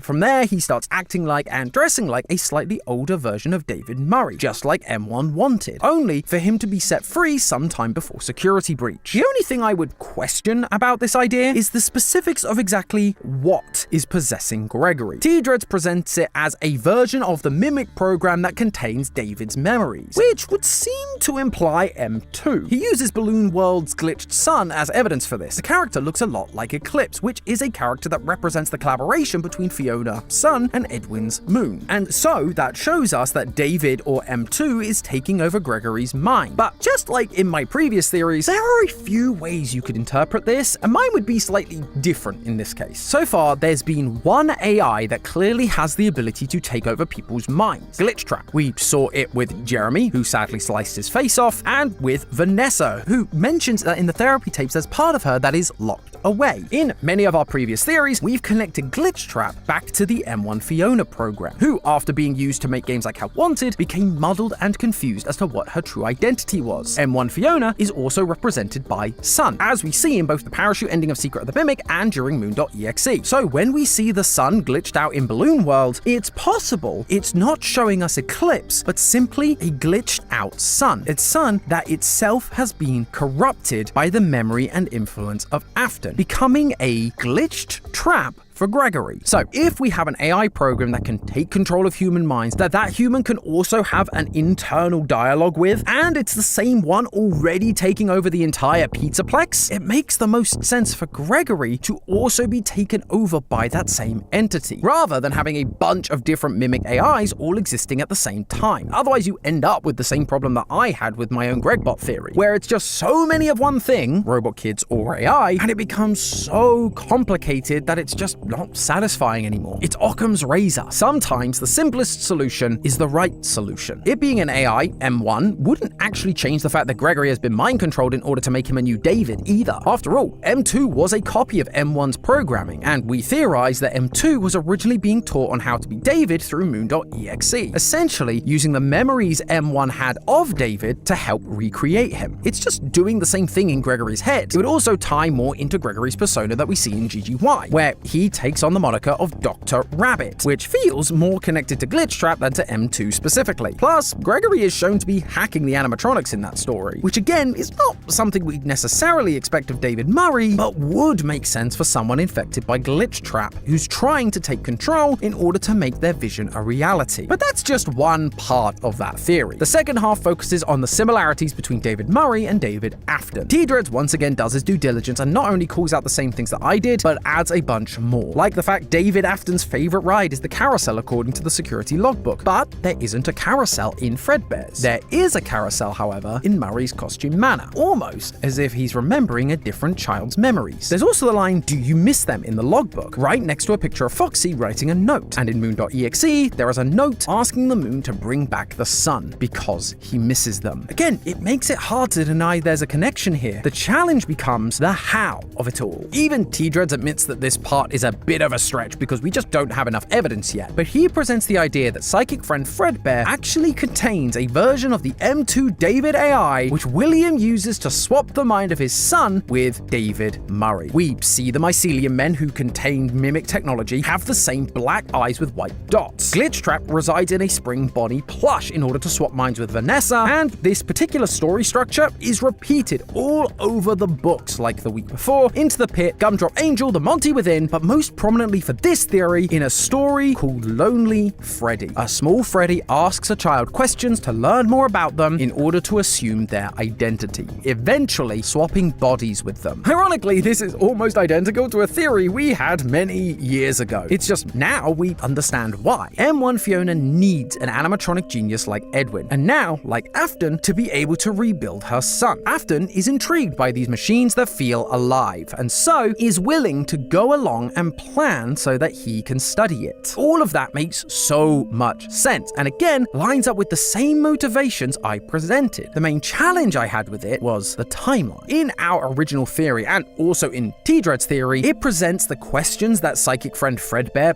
/ the Lonely Freddy is asking are so it can learn stuff about David in order to steal his body and become David Murray once again. Except by the time we see him in the FNAF 4 minigames, he's already exhibiting signs that he is David Murray. He's wearing the same clothes, carrying the plushie around, he's scared of Foxy, has the same name. I suppose you could argue that these things are just things William conditioned him to do in order to make him susceptible to the mind transfer. But then, when does he take over? Is it after he gets bit, when he says, "I'll put you back together"? But then what happens to him after that? Why does he disappear from the story? And if it's before that moment, then it means Fredbear wouldn't have any need to ask those questions or be the M2 AI because he's already taken over over David Afton's mind. Now, all of that being said, I do recognize that there's definitely evidence for the crying child being more like a human child than a robot one like I presented originally. After all, the key evidence that T-Dreads refers to, the security logbook, has two spirits talking to one another, the vengeful spirit Cassidy and the spirit of David. If the Fredbear plush was the M2 David Murray program, then David Afton's spirit would be present and able to attach itself to Fredbear in order to take control and then talk to Cassidy. Plus, in the logbook, we see David struggling with his memories, hence all the questions about favorite toys, rides, and even his name. Cassidy is trying to help him remember, maybe because his own memories had been suppressed for so long by M2, much like with Gregory and the therapy CDs, although we don't ever get the last name from that spirit. So I suppose there is a chance that this is really David Murray's spirit, trying to remember itself after years of wandering, kind of like we see happen to Jake in the Stitch Wraith stories. I mean, Cassidy is calling out that his favorite ride is the carousel, which, as T-Dreads points out, the crying child, David, wouldn't have ever witnessed. But we know that David Murray did. And all of this can be happening while M2 is walking around dressed like David Murray, now under the watchful eye of William Afton. And see, this is why I did the branching paths in that original theory to begin with, because it's important to explore all of the options. And I'm so glad to see other theorists exploring alternative ideas from the same evidence, while bringing up new points that agree, but also